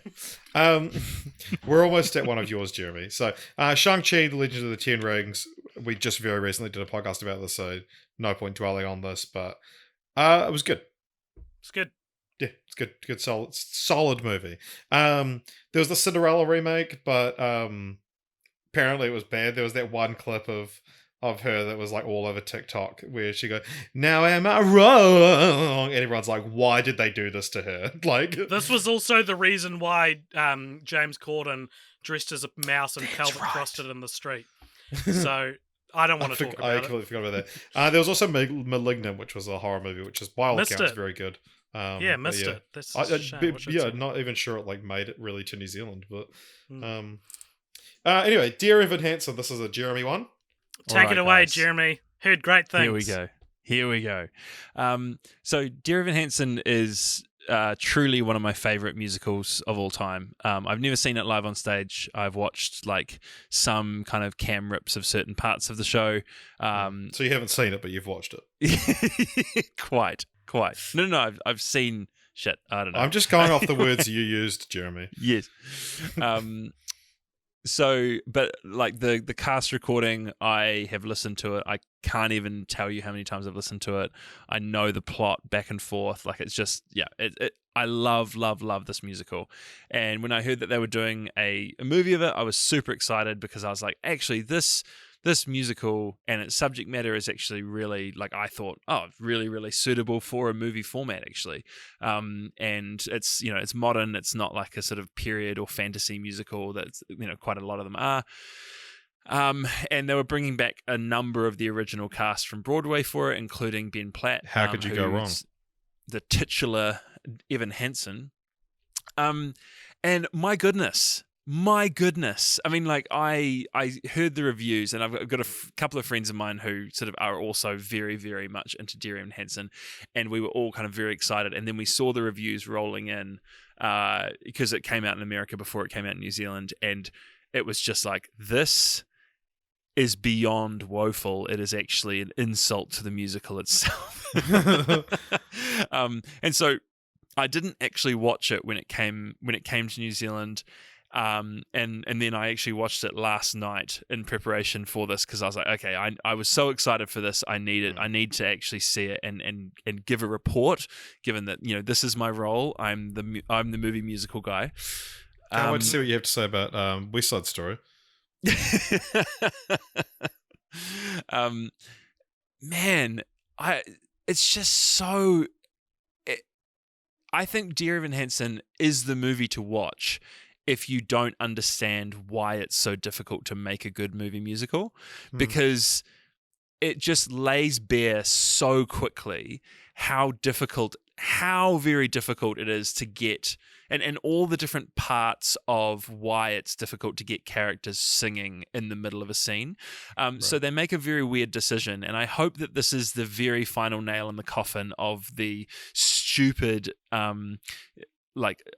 idea behind Les Mis, which is where Les Mis was all like, they're singing live. We had them singing live. They weren't singing to pre-recorded tracks. They were singing there in the moment. We were capturing their real performances. And Dear Evan Hansen largely copies that approach. And so when you've got characters who are singing these sort of like, they suddenly erupt into song. And Dear Evan Hansen is about a kid who's he's got a lot of anxiety and depression, and he's on a lot of medication, and he lives quite a lot in his own head, and he has, anxieties about what people think about him and stuff. And so by nature, as a character and as kind of the protagonist of the musical, he's in his head a lot. And so a lot of his songs are kind of like his fantasies or him imagining what's going on. And they spend the entire movie pretty much just sitting with him in the room that he's in with other characters, and he's singing to the other characters, looking directly at them in the face. And you can hear the acoustics of the room he's singing in. So, he's singing these massive notes, these big, sort of high baritone tenor notes, and soaring music is around him. And you've got all the instrumentation, which obviously is not diegetic, which is there in the dining room that he's singing in. But yet his voice is placed within the dining room, and the other people sitting at the dining table. Fuck, that sounds like a recipe for disaster. What on earth must that even sound like? It's so weird because it's like his voice is like canned because you just hear the flatness of someone singing in a room, but it's got this lush instrumental score around it. And this is like, why I insisted that you watch this for the podcast, Jeremy, because I knew you wouldn't come to the table with the like stock standard, he looks like he's 38 years old playing a high schooler. You would come and dissect the way they recorded the music and be able to package that in a way in which we, as non-musical people, can understand why that is awful. That sounds stupid. Yeah, and also what the problem with Dear Evan Hansen is like that basically the plot line is like he's a kid who ends up by accident. There is kind of a mistaken situation where he's meant to write letters to himself as part of his therapy, starting with Dear Evan Hansen, and he finishes the letter, Sincerely Me, and he writes one at the very beginning of the movie talking about how depressed he is and how he sort of doesn't see the point in living sometimes, and then he prints that off at the school computer, and this guy called Connor, who's a total like sort of waster and also has like, you know, big issues, but he's quite a bully and no one at school likes him. Connor picks that piece of paper up off the printer by accident, reads it, and then bullies Evan Hansen about it, and then puts it in his pocket and walks away with it. And also Evan Hansen has a cast on because he fell out of a tree and he broke his arm. Connor and Connor basically says, "Oh, you've been asking people to sign your cast. I'll sign your cast." And then he writes his name in enormous letters across the entire cast, so that there's like, you know, he's kind of marked Evan Hansen as like a way of bullying him.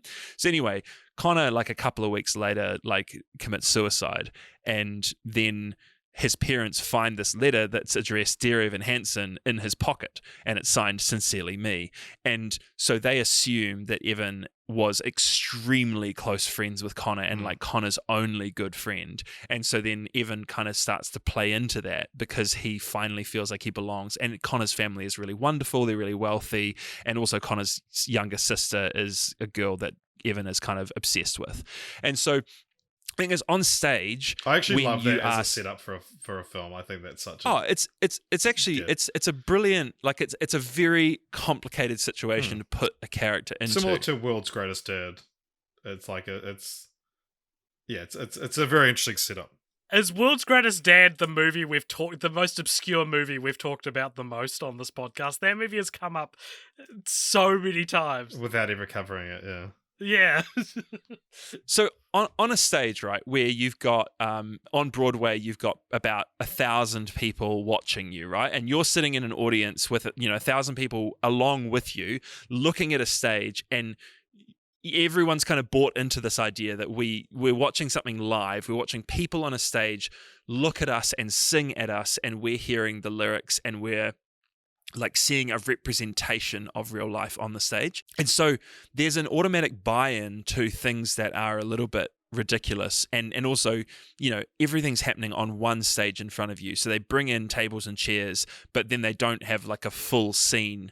You know, it's not real, right? Like you just have a representation of a dining room, and you get, oh, they're in a house in a dining room, but then they move immediately back, or maybe even partway through the song, they clear out and they're suddenly in a gym. And you kind of go along with it because it's performance. But in a movie where they are sitting in an actual dining room and he's singing at them about their dead son and he's lying to them in song, suddenly the kind of performance side of it and like the impressiveness of how great his voice is and how beautiful this song is all just fades into the background, and you're just laser focused on the fact that this character is just lying to a grieving family. And it rebalances the kind of emotional weight of the film and the whole storyline. And by representing it so truthfully and not kind of in that heightened representative way of performance, all that's left is you've basically got this incredibly kind of weird, creepy character who's obsessed with this girl, then weaseling his way into her family and lying to them as they're grieving the death of their son. And and also, by the way, he looks like a gaunt, like 35-year-old. He does look like an old man. Like he actually does, and it's very, very creepy that he's trying to be a teenager. All of that just all of these things add up to it being just a horrendous dumpster fire of a movie. However, I genuinely did cry in multiple moments because for all that it's terrible, there are some musical moments and some scenes where they just absolutely nail the way that they represent the music, the way that they do it. There's a whole scene where him and his cousin are writing emails, like because he has to fabricate, retcon this friendship that he had with Connor. So he basically has to write these emails back and forth to show Connor's family, and in that they basically are imagining a friendship with him, and so they bring the actor who plays Connor is just representing everything that they're doing, and it's just fun. Like there's this moment of just unbridled fun in the movie, and it's representative, and so they get away with a heightened emotion. And then there's also a massive set piece called "You Will Be Found," and I bawled my eyes out. I cried at this stupid movie, but it filled me with genuine emotion, and the music is just so good. Anyway, that's enough about that movie. It was terrible, but I still enjoyed parts of it. Well, thank you. We've all had one. So another musical that came out around this time, a film called Annette, which I actually saw an advanced screening of the night before we went into lockdown. So this was for the last movie I saw in cinema for a long time. I watched this about a week ago, I think. Yeah, so this is music by Sparks, from the Sparks Brothers documentary. Stars Adam Driver, Marion Cotillard, and Simon Helberg from Big Bang Theory. And this has been an incredibly divisive film. It's a very strange film, very in line with Sparks, if you've seen the documentary. And it seems to be either a love it or hate it film. I'm more on the side of loving it. I liked it. Well, that's not loving or hating it. I am somewhere in the middle, but I'm erring on the side of preferring it. Yeah, I was disappointed that you disagree with me on this, but I thought Simon Helberg was the standout of this film. I thought he was incredible. I blinked and missed him. I mean, he's one of the main characters of the film, so that's on you blinking too much. I just mean I do blink too much, but I just mean that I totally didn't. He didn't stand out to me at all in this movie as being any better than anyone else. I mean, also it's you don't expect him to be your favorite part of a film, but I was blown away by his performance. And there's a part in the middle of the film where he sort of just recaps the movie to the audience, and my favorite part of the film, I was captivated. But yeah, it's a very, very odd film, but yeah, not. I ranked this 13th. My favorite part of the film was the ending, and the ending actually bumped it up quite. I thought it had a brilliant ending. Yeah. That the rest of the movie felt not as quite as brilliant as maybe, but really weird music. It's very interesting seeing Adam Driver sing. Yeah. That sort of thing. So yeah, check it out if you're into fucked up weird puppets and things like that. So I put this 11th, one below the Sparks Brothers actually. But so not long after that we have Venom, Let There Be Carnage, which again we've already done an episode on, behind a paywall though. But yeah, we don't need to dwell on it. There's nothing. The most exciting part about it is its post-credit scene, and also the fact that it's 90 minutes, not 92 minutes, something like that. Fuck yeah, give me more 92-minute movies. Many Saints in Newark. None of us are attached to The Sopranos, despite AJ, I think you saying you were going to watch The Sopranos. I want to watch, and it's so disappointing to not watch The Sopranos all in time for the Many Saints of Newark, which apparently not great. But oh really? I didn't hear amazing things about it. No Time to Die, again, AJ and I have already recorded a podcast on this one. This one was actually on the main channel as well. So, but Jeremy, did you have any sort of additional thoughts on No Time to Die? Yeah. I wanted it to be a lot better than it was. Yeah. I think that's pretty surprisingly forgettable for all the stuff. If this is forgettable, then why should I watch A Quiet Place 2 or The Kingsman? All these movies that took ages to come out and they finally come out, and then they're as kind of middling, not terrible, but yeah. Yeah, for a movie that, they make some massive, massive indents into the canon of Bond, and it just felt like, okay, cool, all right. It's not the worst one he did, definitely not the best one, not even close. But it's tired in the top 4 Bond movies ever made. I think, the thing is that I think what it was is that it was a Bond movie that was trying incredibly hard to be much, much more. And I'm like, you know what would have been better is if you just made a Bond movie. Yeah. Well, the interesting thing about this is that this is the first time they've ever made a last Bond movie. Like, everyone talks about, like, oh, they ended it in such a weird place. It's like, maybe if they knew that they were ending any of the other Bond's tenures, they would have ended like this. Actually given, like, the character a send-off. Yeah, this is the first time they've known they're leaving. I gotta disagree with your statement, Jeremy, that you wish they'd just made a Bond movie, because I actually think a movie that I wish could have been better than it was is better than your average Bond movie. I'm glad they didn't make a Bond movie, because Bond movies, generally speaking, apart from GoldenEye and Casino Royale, and I would say Casino Royale is not really a Bond movie, it's much better than one. But I would say what I'm talking about is I wish they'd made a GoldenEye. You know, like a movie. We would all love them to make a GoldenEye, Jeremy. But a movie that was just attempting to be like a really great Bond movie, rather than being a definitive statement on like Bond, fatherhood, death, love. You know, like all these. It's just like no, it's not the time, it's not the place. Just make a Bond movie. Yeah, I can't believe they've only gotten it right once with GoldenEye. So next up, Halloween Kills. This was another one that we could have done for a film franchise follow-ups, but we thought, no, we'll save it for most disappointing. And now, since we're getting to the end of the episode and we're running out of steam and Jeremy has to go soon, we're probably not going to talk about it very long. Halloween Kills, though, what a fucking dumb as fuck movie, man. Holy shit. It's a meme how stupid characters are in horror films. This is the stupidest I've ever seen horror film characters.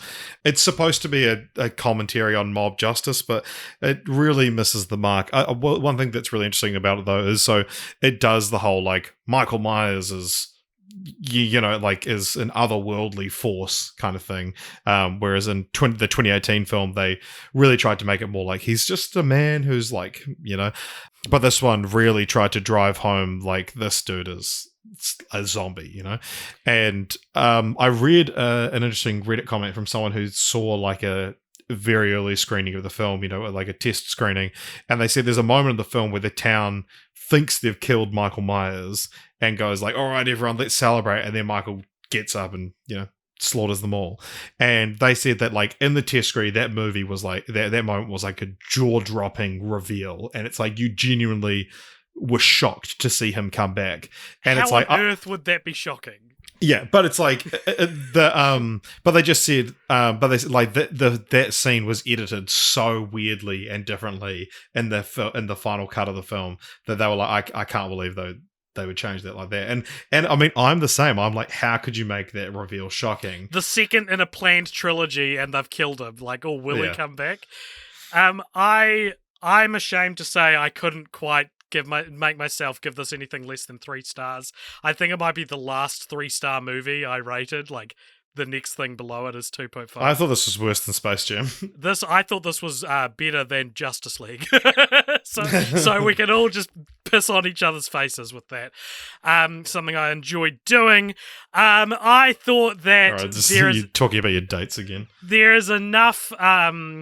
There were enough elements I thought were cool that I couldn't quite give this a 2.5 star rating, and so I also didn't really like it. It was just there were ideas that I was like, that's a good idea. It's a shame you didn't pull it off very well. Yeah, nice. The Last Duel. This is one that I still really want to see, but never got around to. Yep, The Last Duel is my second favourite movie of the year. It could very well become my first on a good day. I thought this was excellent. This fucking rocks, this movie. Without revealing too much, I will say that, like, I would not expect Ridley Scott to make this kind of movie. I would have thought Ridley Scott would be the kind of director who would be like, you can't bloody say anything these days, and, like, even look at, like, his response to it flopping was like, it's millennials on their phones. like he's very much like the type of caliber of director that I would put in a lot of these old greatest of all Paul time Schrader. artists, who like clearly, despite how brilliant their work is, they clearly don't have the most attentive observation. This movie is, I think, in my humble male opinion, so feminist, maybe one of the most feminist movies I've seen in a long time. I think it's a hard watch. It's very, very grisly in places, but Very long as well. I didn't notice it being long. I actually thought it sped by. This is one that I've kind of put off watching at home because I feel like I needed to see it in cinema to like really pay attention to it.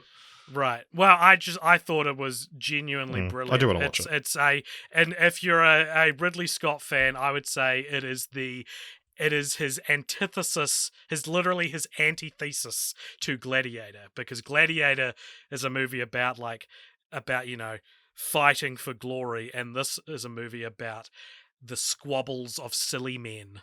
I thought it was brilliant. Beautiful. I thought it was so good.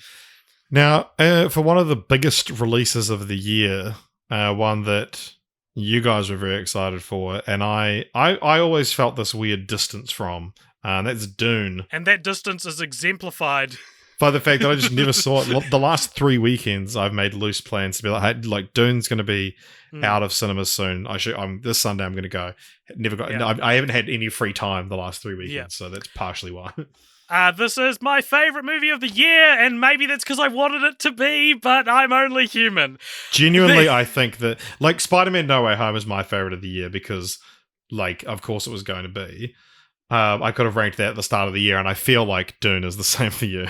Maybe. When I first watched it, I ranked it below The Last Duel, but then... So, very complicated history... Well, not that complicated, but basically, this got released everywhere except New Zealand first, and I was like, I am too internet to not see spoilers for this movie. Like, I'm going to fall across them one way or another. And so me and some friends, we were like, listen, this is the only way we can do this. Me and some friends and my flatmates, we illegally downloaded it from HBO Max rip, and we turned all the lights out in our flat, and we said no talking, no pausing. If you have to pee, that's on you. And we had like an uninterrupted watch of it, and I thought it was really good. And then I went to see it in the cinemas when it came out, and I was just blown away, and the pressure was off on understanding the world, and I was able to just bathe in it, and I thought it's just so excellent. And then I went to the movies to see it again, and I don't think I'll go to the movies to see it a full time, but 3 times is a lot for me. I don't usually see a movie 3 times, a new movie 3 times in 1 year. You don't usually even see a movie once. Very rarely. In fact, statistically, it'd be more correct to say I've seen no movies than any movies. I thought this is truly I should more statistically correct to say I've seen no movies than every movie. Yeah. This I just thought was brilliant and everything I kind of wanted it to be. There's some people say like, it needs it's very part one. It's very part one, and I agree. But I think the problem there But I decided in January I would love this. So. Whatever, Spider-Man No Way Home is my number 1 movie. No, it's more that I think the real problem is that they didn't greenlight a sequel until after this was completely done. And I think 2 years is maybe a bit too long to wait for a sequel to this. I can't, it very much sets things up. Highlights are Stellan Skarsgård is a disgusting, creepy villain. Really enjoyed him. So yeah, Jeremy. Completely agree with everything you've said. It is cool. Like I have not had the benefit of seeing it in the theaters. Someone it's so good in theaters, dude. It's someone in this podcast refused to go see it in the theaters with me. And I don't live in the same city as you, because you know what, Jeremy, I would have gone, even though I'd already seen it. I think you did ask me at one point, didn't you? Yeah, and you were like, I don't have time, and I was just like, Richard, I have 2 children. I'm making time, like. But anyway, I watched this. I tried to create the best environment, as with you, AJ. I tried to create the best environment that could, So I put the kids outside. I cast it to my screen. I put on like my noise cancelling headphones, and so you couldn't hear the movie. Sound. It was really awesome. It was very cool, and my goodness, how long it's been since. And I think the word you used, AJ, was so apt. You bathed in this movie, I bathed in the atmosphere that Denis Villeneuve created, and he's just so incredible at creating something that you just want to like sit in. Like I just wanted, I could just sit in what he had, and I mean, weirdly, for a film that has a lot of like its world building on like such an incredible scale, but it also felt like not a lot happened. Yeah, I know exactly what you mean. But a lot happened, but it doesn't really feel like a lot happened, and so you very much forget that part one feeling because you're just like, but it was just starting. It was just starting when it finished, and this doesn't sound like a plus. All the characters were incredible, and somehow we have this massive A-list cast that don't, but that they're all actors that aren't, I guess, overused by their previous characters. By the previous characters. Sure. They're still fresh enough to be these new characters and to almost feel like this could be the defining role of their career. I think for Timothée Chalamet especially, I wouldn't be surprised, especially after however many they make of these, if like this is truly his Harry Potter, to what Daniel Radcliffe. Yeah, totally. The soundscape of this film was so good. And if anyone's into like if anyone's into kind of discussions of soundtracks and film scoring, I fully recommend Edith Bowman's soundtracking podcast interviews with both Denis Villeneuve and also Hans Zimmer. She has separate podcasts with both of them talking about the music of Dune, and it's just like, it's so good. The main score to Dune is so iconic to me now. Yeah. I hear it wherever I go because it's so good. And just even and I listened to it. I these podcasts all got released, well before I saw the film, and I just refused to listen to any of them because I'm like, no, I can't ruin anything. And then going back and listening to the thought that went in behind, like everything Hans Zimmer did in the score for the film, it's just so cool. And like it turns out that Dune was the favorite book of both Denis Villeneuve and also Hans Zimmer when they were teenage boys. So cool. It was the first book that they really loved, and they bonded over it, and they kind of had this little like book club over it when they were considering what they were going to do for the film. And the final thing I'll say about it is, because I could literally just Junatic about it forever. Yay! But the final thing I'll say about it is that the feeling at the end of the film is the closest thing I've felt to the way I felt at the end of seeing Fellowship of the Ring in cinemas in 2001, was it, I think? Yeah. And just knowing that there was so much story to go, but that what had come already was just so good. And I completely agree. I think 2 years is too long to wait. They absolutely needed to do the sort of, one every year drop of this, because I'm just so excited. It was just awesome. And I'm glad to hear that like praise for it. So I watched the first 40 minutes of this and I was just way too tired. You didn't mark that you'd seen it though, Richard. Interesting. You didn't because I haven't. You've definitely seen it. You've actually seen more of this than Jeremy has seen of Luca or Justice League. Combined. Both of them combined, actually. But yeah, like and it was like I enjoyed it, but it was one of these things that's like, I have to pause this now, or I'm going to fall asleep and miss the whole movie. So I paused and I was like, "Oh, we'll finish this tomorrow," and that was like 4 months ago. No, ironically, and then it got to you still did miss the entire movie.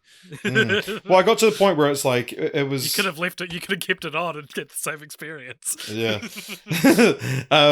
But I got to the point where it was like, well, I've it'd been a week, and then it became 2 weeks, 3 weeks, and it's like, well, we'd have to watch the first 40 minutes again. And they got to the point where it's like, well, fucking, let's just go see it when it's out in the cinema because we'll be out of lockdown.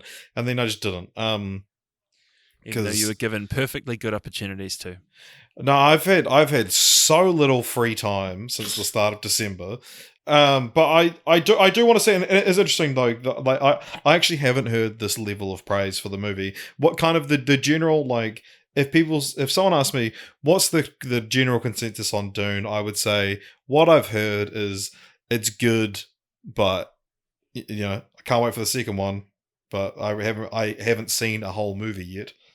Well, what I'd say is this, Richard. It might not be quite as good as F9, but I think you'll find it's better than Space Jam: A New Legacy. All right. Okay, you've sold me on it. I say, it's beautiful. It's beautiful, and there are so few films that operate at this scale that can truly be called beautiful. And I think that's where the true artistry in filmmaking comes from, when you go that big and also that artistically coherent. Mm. Yeah. Okay. French Dispatch, AJ. Yeah, so you guys didn't see the French Dispatch? No one. I'm not really a big Wes Anderson guy. I watched this the other night. It was the last 2021 movie I've seen, or the most recent one. And I thought it was really good. The only criticism I would have on it is that it is a story. So it's about this magazine called The French Dispatch. And throughout it, you are told 3 stories from 3 different sections. So it's like arts and culture, politics, and food are the 3 stories. And I thought that the first story, the arts and culture story, which starred Benicio del Toro, Lea Seydoux, Adrian Brody, and a few others, I thought that was easily the best one. And so it's one of those situations where it's like they put their best foot forward, so the movie feels kind of like a letdown in retrospect, because the first half of the movie is the best half, I guess. But all of it's really good, though. Nice. Army of Thieves, the follow-up to, or the prequel to Army of the Dead, but none of us saw it. This sounds so stupid. It doesn't have zombies in it. What's the point? It sounds like a heist movie, and we all know how I feel about those. There we go. Eternals, we just recently did this. We both liked it more than the general critical consensus, though. Red Notice, this was Netflix's big swing this year, and they've announced they're doing 2 more back-to-back. It contains the now iconic I'm Ed Sheeran bitch, which, I'm sure you know something's iconic when the Netflix Twitter account is the first you hear about. Yeah, Netflix tweeted Red Notice contains the now iconic I Ed Sheeran bitch, and it's like, and all the replies are just like, this is the first I've heard of this. Now, this is an example of the difference between Jeremy and I, because as you guys will notice, I put a little red dot next to Red Notice, which means I haven't seen it, but I wanted to talk about it. I reckon I've probably seen more of this than Jeremy has of LUCA or Justice League. This was on in the background, and I sort of watched it. I missed the first half. I got the ending, and I did not log it on Letterboxd. I did not think I'd seen it enough to log it on Letterboxd. I'll say this: I laughed at some of the jokes, but overall it looked very annoying. Tick Tick Boom, Lin-Manuel Miranda's directorial debut, Andrew Garfield's big film for the year, musical adaptation of a sort of musical, like an on-stage biopic that Jonathan Larson himself wrote. It's very confusing to watch this and then try and track what exactly it's adapting, because it's an adaptation of a musical. Of a one-man show. Of a one-man show, and the one-man show itself is an adaptation of a story from his life, but then the movie is that story as well, plus what he went on to do after he made Tick Tick Boom.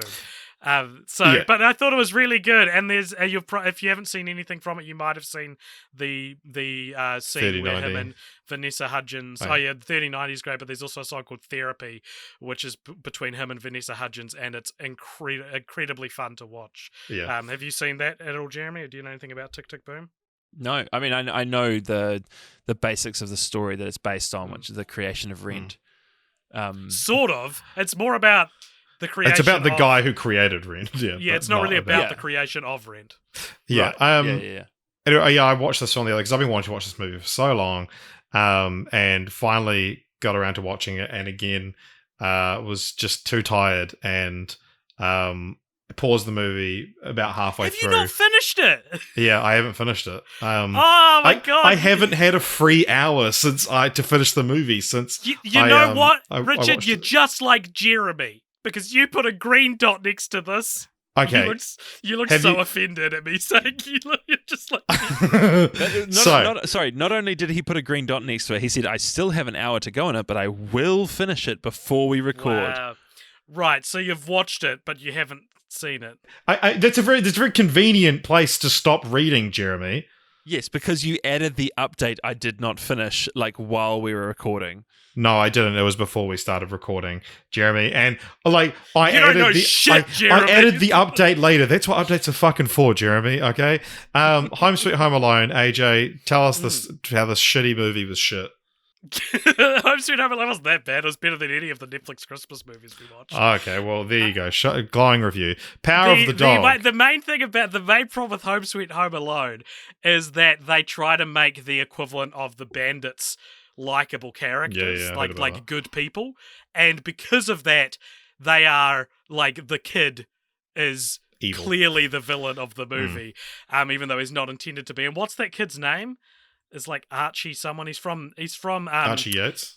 Archie Yates. He's from Jojo Rabbit, making him. This is what I wrote in my review for it. It is the second actor that child actor that can't really act, propelled to stardom by Taika Waititi.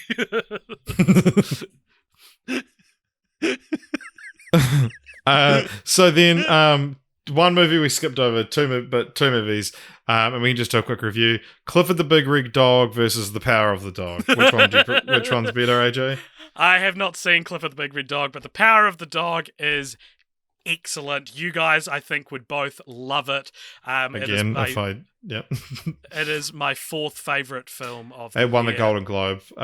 It's fucking excellent. I thought it was so good. Yeah. Yeah. A friend of mine from work was like, "Oh, I was gonna watch that Power of the Dog thing, but fuck, it just looks so boring."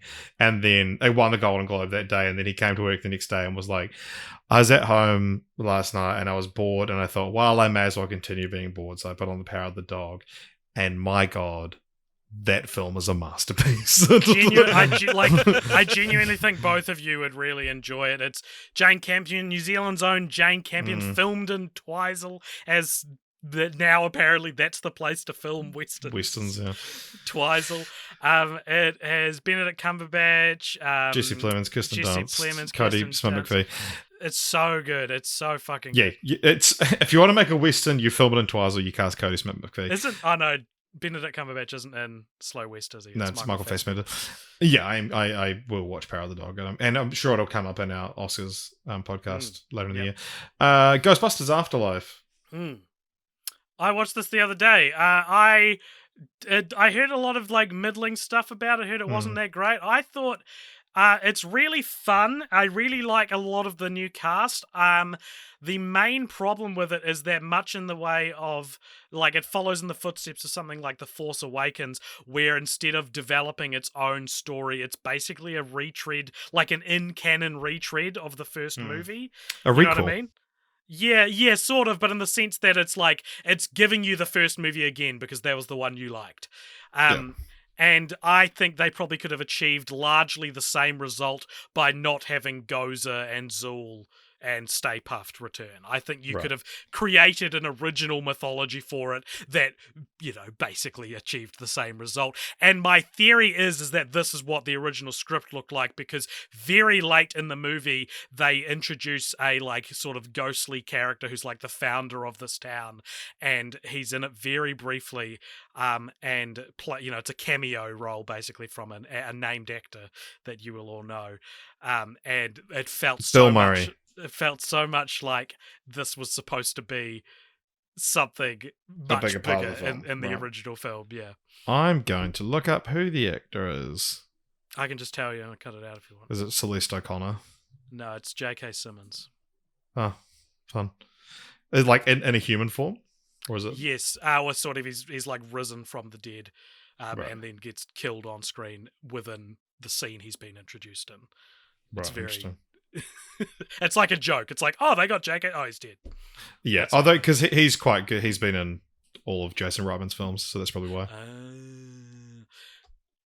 Also, the legacy, the returning legacy characters, some of which are revealed in the trailer. While, you know, of course, it's fun to see them, it's like, this is now a different movie. Right, yeah. Like, Paul Rudd has been kicked out of his own movie, basically, for the sake of, like, old men to come back in. Also, another song's a new IP, Encanto. Yeah, look, the songs are great. The movie's fine. Didn't love it, but We Don't Talk About Bruno and Under Pressure are two Disney greats that I think, were we a little younger, we would be singing them with the same passion that we sing things like Friend Like Me. Yeah, Friend Like Me, sure. Yeah, so House of Gucci, this had such a tiny... I need to see it. Yeah. But apparently it's bad. Yeah, truly a movie that I wish I had hate watched already, because I would love to fucking do a rant about this movie on this podcast, but sorry guys, I did not watch it. Well, this feels like it's one of those things where it's like, it's so bad it's now out of Oscar conversations. Oh, definitely. 100%. Well, although Lady Gaga apparently is still like very much Lady in the conversation. Gaga's still in it? Okay. Yeah. Well, they got to get her to sing at the at the ceremony. Licorice Pizza, this has its first screening in New Zealand tomorrow night, so none of us have seen it. Looking forward to it. I reckon it'll make my top 10. Yeah, I'm really excited to see it. So much so that I've been planning for months to go to this screening tomorrow night, but it wasn't until this morning that I thought, actually, I should buy a ticket for it. Found out it's sold out, so I am not going to it. At least it's not because you have COVID. Or because you couldn't be bothered to go to the movies with Jeremy. Jeremy, it's not that I couldn't be bothered. It's that I didn't want to. Oh, by the way, update, guys. I've updated the spreadsheet to say that I did not finish watching both of those movies. So, in terms of the rules of the spreadsheet, I admitted it fully, and we can all move on. Let me just turn Red Notice into a fluorescent green. Okay. The Kingsman, AJ, you want to talk about this? Is this just that it couldn't maintain its hype for very long? It is that. Apparently, it's not very good as well, which is like, I haven't really heard. I haven't heard anything strong about it, but that's the thing, right? Like, that's my point. Yeah. I talked to a colleague of mine about. She said, like, I went and saw The Kingsman. It was my birthday, and I decided to go to a movie, so I went and saw The Kingsman. And this is a colleague that I don't know super well. I'm on friendly terms with her. Was it? No, it was not. And so she's. I'm definitely bleeping that out. How do you know that name? Why did you say that name? This is the darkness of where Richard and I actually, our roles intersect in real life in a very tangential way between our two organizations. Okay. Anyway, but so I know this colleague of mine. She's younger. She's a female. Oh gosh, I didn't just say female. Please, she's a woman. She's a femoid. She's one of the females. Of female persuasion. I went to broadcasting school with a guy who relentlessly called women females, and it was bizarrely sexist. It was Who was that? Just saying the word, but it was like the females. I'm so gutted that I have now joined him in that. Anyway, so could see that coming. Just to give you context for what happened, I said, "The King's Man." Weird question, but was there? And she's like, "An anal joke?" Yes, there was an anal joke. Jeremy, thank you for asking. It's not an anal joke in Kingsman 2, though. There is an anal joke in the second one. Oh, there is, but it's not the bizarrely out of place, horrible, dirty scene. Yeah. Okay. Yeah, but I was just, and it was just amazing to me that like we have not talked about movies in any way. I didn't know that she. But you've talked about anal a lot. No, but it's just it's that well in the zeitgeist about the Kingsman movies that like she knew that that's what I was about to ask about this movie that she'd just gone and seen. Another so that's Kingsman, which actually only just came out. It technically came out in 2022 here, but West Side Story, one of the biggest releases of the year. None of us have seen yet, but I'm sure as it comes to Oscar season, we will. Sort of final handful of films we've got. Spider-Man No Way Home, we obviously spoke at length about. We don't need to. Matrix Resurrections, again, we spoke at length about recently. Nightmare Alley only just came out today. So we're recording this instead of going to see it. Tragedy of Macbeth, none of us have seen yet. They also only just got released in the last couple of days. But I deeply, deeply want to see that though. Yeah. It just looks interesting. Like it doesn't necessarily look good, but I very much want to see what they do with it. What Joel Cohen has done with it. Yeah. But yeah, the last sort of big release of the year that got everyone talking is a film called Don't Look Up. I was lucky enough I saw this in the cinema at the start of December. Otherwise, I probably wouldn't have seen it yet. I also saw it I watched it on Christmas or New Year's Eve? No. When did I watch this? I watched this at some point. It came out on Christmas Eve. I must have watched it like Boxing Day then. Yeah. So this is star-studded cast, directed by Adam McKay. We got Leonardo DiCaprio, Jennifer Lawrence, Cate Blanchett, Meryl Streep, Jonah Hill, Mark Rylance, Tyler Perry, Timothée Chalamet, Ron Perlman, Ariana Grande, Kid Cudi, Himesh Patel, Melanie Linsky, Michael Chiklis, Chris Evans has a little cameo, and the person I was most excited to see in the film was Matthew Perry, and then he was not in the film. But yeah, it's a divisive film. A lot of people basically the general vibe of this film is that it's super the first wave of reviews were like, oh my god, we get it, it's a metaphor for climate change, this is as subtle as a kick in the face, like this is so bad. And then the second wave of reviews, which I think both you and I, Richard, find their homes in, is like, I thought it was pretty good. Like I think that the not so subtle metaphor is like, well, whatever, okay. Like, well, and it's also like we've tried to be subtle before. Yeah, exactly. Remember when you fucking did your essay on Knives Out, and half the people were like, this is so obvious, and the other half were like, don't try and make Knives Out political. Yeah, and it's like that's what happens when you make it subtle. Yeah. I would say I really fucking liked this movie. I ranked it 12th behind Mitchells and the Machines. I went into this expecting and kind of wanting to hate it, and I really enjoyed it. And I actually thought I would enjoy it. And there's some stuff I love in it. There's some stuff I really don't love in it. The editing's fucking weird. Yeah, and a lot of like that Adam McKay kind of stuff we've seen him do in Vice. But yeah, super, super interesting, and I would recommend. I'm interested to hear what you think of it, Jeremy. I think I've got various things I want to say about it, but they're kind of spoilery, and I don't know if I want to spoil it. But yeah, I like the title. I think "Don't Look Up" is a great name for a movie about people ignoring a meteor heading to Earth. It's and getting Meryl Streep to play a Trump allegory is truly genius comedy casting, I think, because she was so like vocally out against Trump, and it's funny to see someone like that then play, an allegory for him. Yeah, but you do end up that like a lot of the characters are just real annoying, and it's like, and certain parts of it, certain people overstay their welcome, things like that, and but yeah, it is this thing that you and I saw. Yeah, like you said, we both had the reaction of like, it hits you over the head of the metaphor. And it's like, sorry, cucks, I like to understand my films. But this is one of those. There's two types of people that Joker was their favorite film of 2019.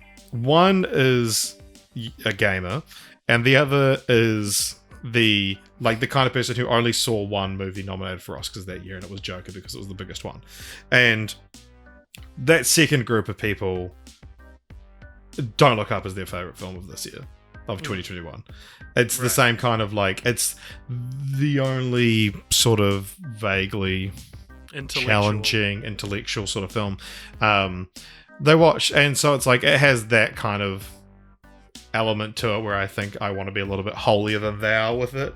But I also watched fuck all movies last year, so I'm down in the mark. Describing is maybe you this year. You have ranked F9 4th on your list. Yeah, I put Don't Look Up 16th, and I probably like it more than movies, but rankings are so arbitrary, who gives a shit? But yeah, Don't Look Up, the kind of surprise of the year. Now, 3, 2, 1. What are our most disappointing films of the year? Oh god. 3, 2, 1. Wait, AJ. I'm not ready. 3, 2, 1. Richard. Fear Street Trilogy. 3, 2, 1. Jeremy. Oh I didn't watch enough to be disappointed. I was just thankful for any time I got a chance to watch a movie. It's just an honor to be nominated. It's just an honor to be sitting in a dark room by myself with no interruptions for 2 hours. Mine was maybe Candyman, or actually probably Last Night in Soho, which I still ranked like 18th, but I really wanted to like it more than I did. Well, that's the podcast. We'll be back in a couple of weeks with our most anticipated of 2022, which we will be well and truly into 2022, and I may have already seen my favourite movie of 2022. So, thank you very much for listening, everybody. Let us know what you thought was the most disappointing film of 2021 in our comments or on our Discord, which there'll be a link to in the show notes. You can also support us by donating to our Patreon if you like, patreon.com/ColdPopture, and you can also follow us on Twitter and Instagram, among other places, and subscribe to us wherever you get your podcasts. If you haven't already, you probably have, because you're listening to 2.5 hours of this one. So I imagine you've subscribed by now. Stay tuned for the post-credit scene, and we'll see you in the Discord. Dun, I guess. dun, dun, dun, dun, dun, dun, dun. Da, da, da, da, Oh, it's the theme. I thought you were doing like like the Oscars outplay music. What's that?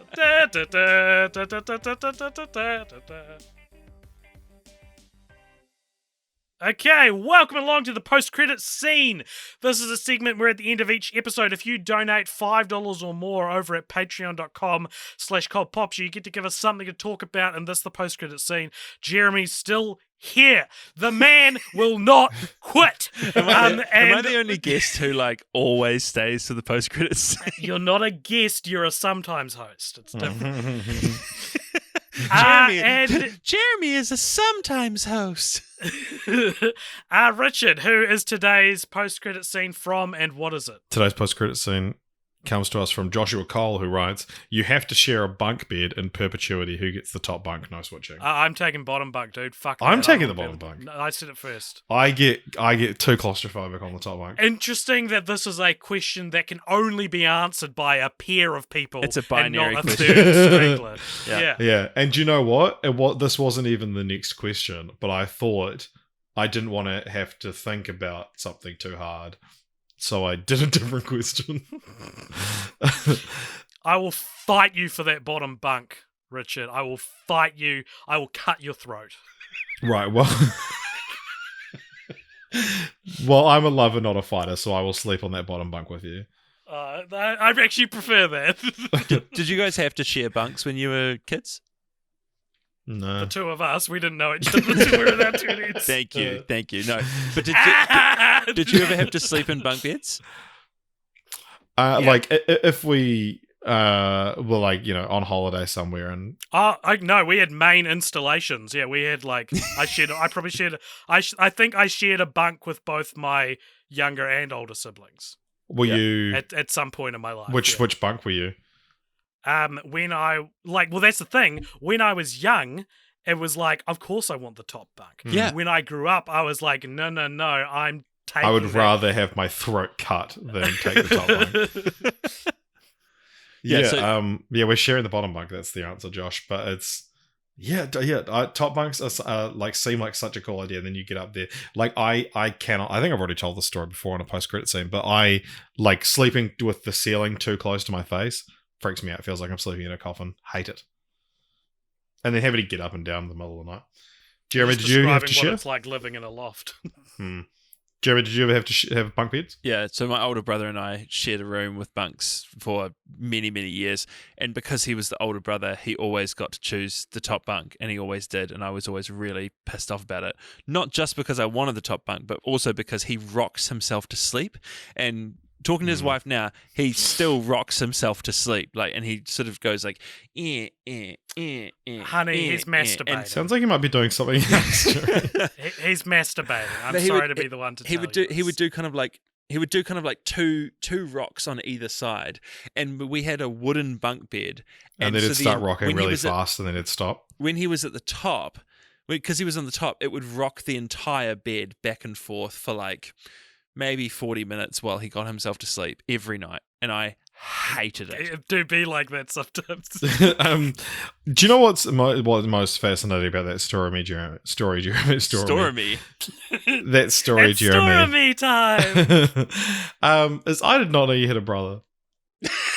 Update. They're adopted. They're adopted, dude. They don't look anything alike. It's. Oh, sorry, AJ. AJ, are you trying to say that because we're adopted, we're not adoption proper? Is invalid? Yes. No, I'm more saying that, like, if you know and love Jeremy for certain qualities, I don't think the resemblance. Well, obviously there is no resemblance, which I think in this arbitrary little garden path that I'm walking across for the end of this post-credit scene is the most fun part of finding out someone you know well has siblings. It's how much they look like each other. Yeah, how weird is it when you find adult twins and like you discover that this person you've known for ages has someone who just looks like them. Yeah. It's so crazy. Anyway, but evil, it's weird.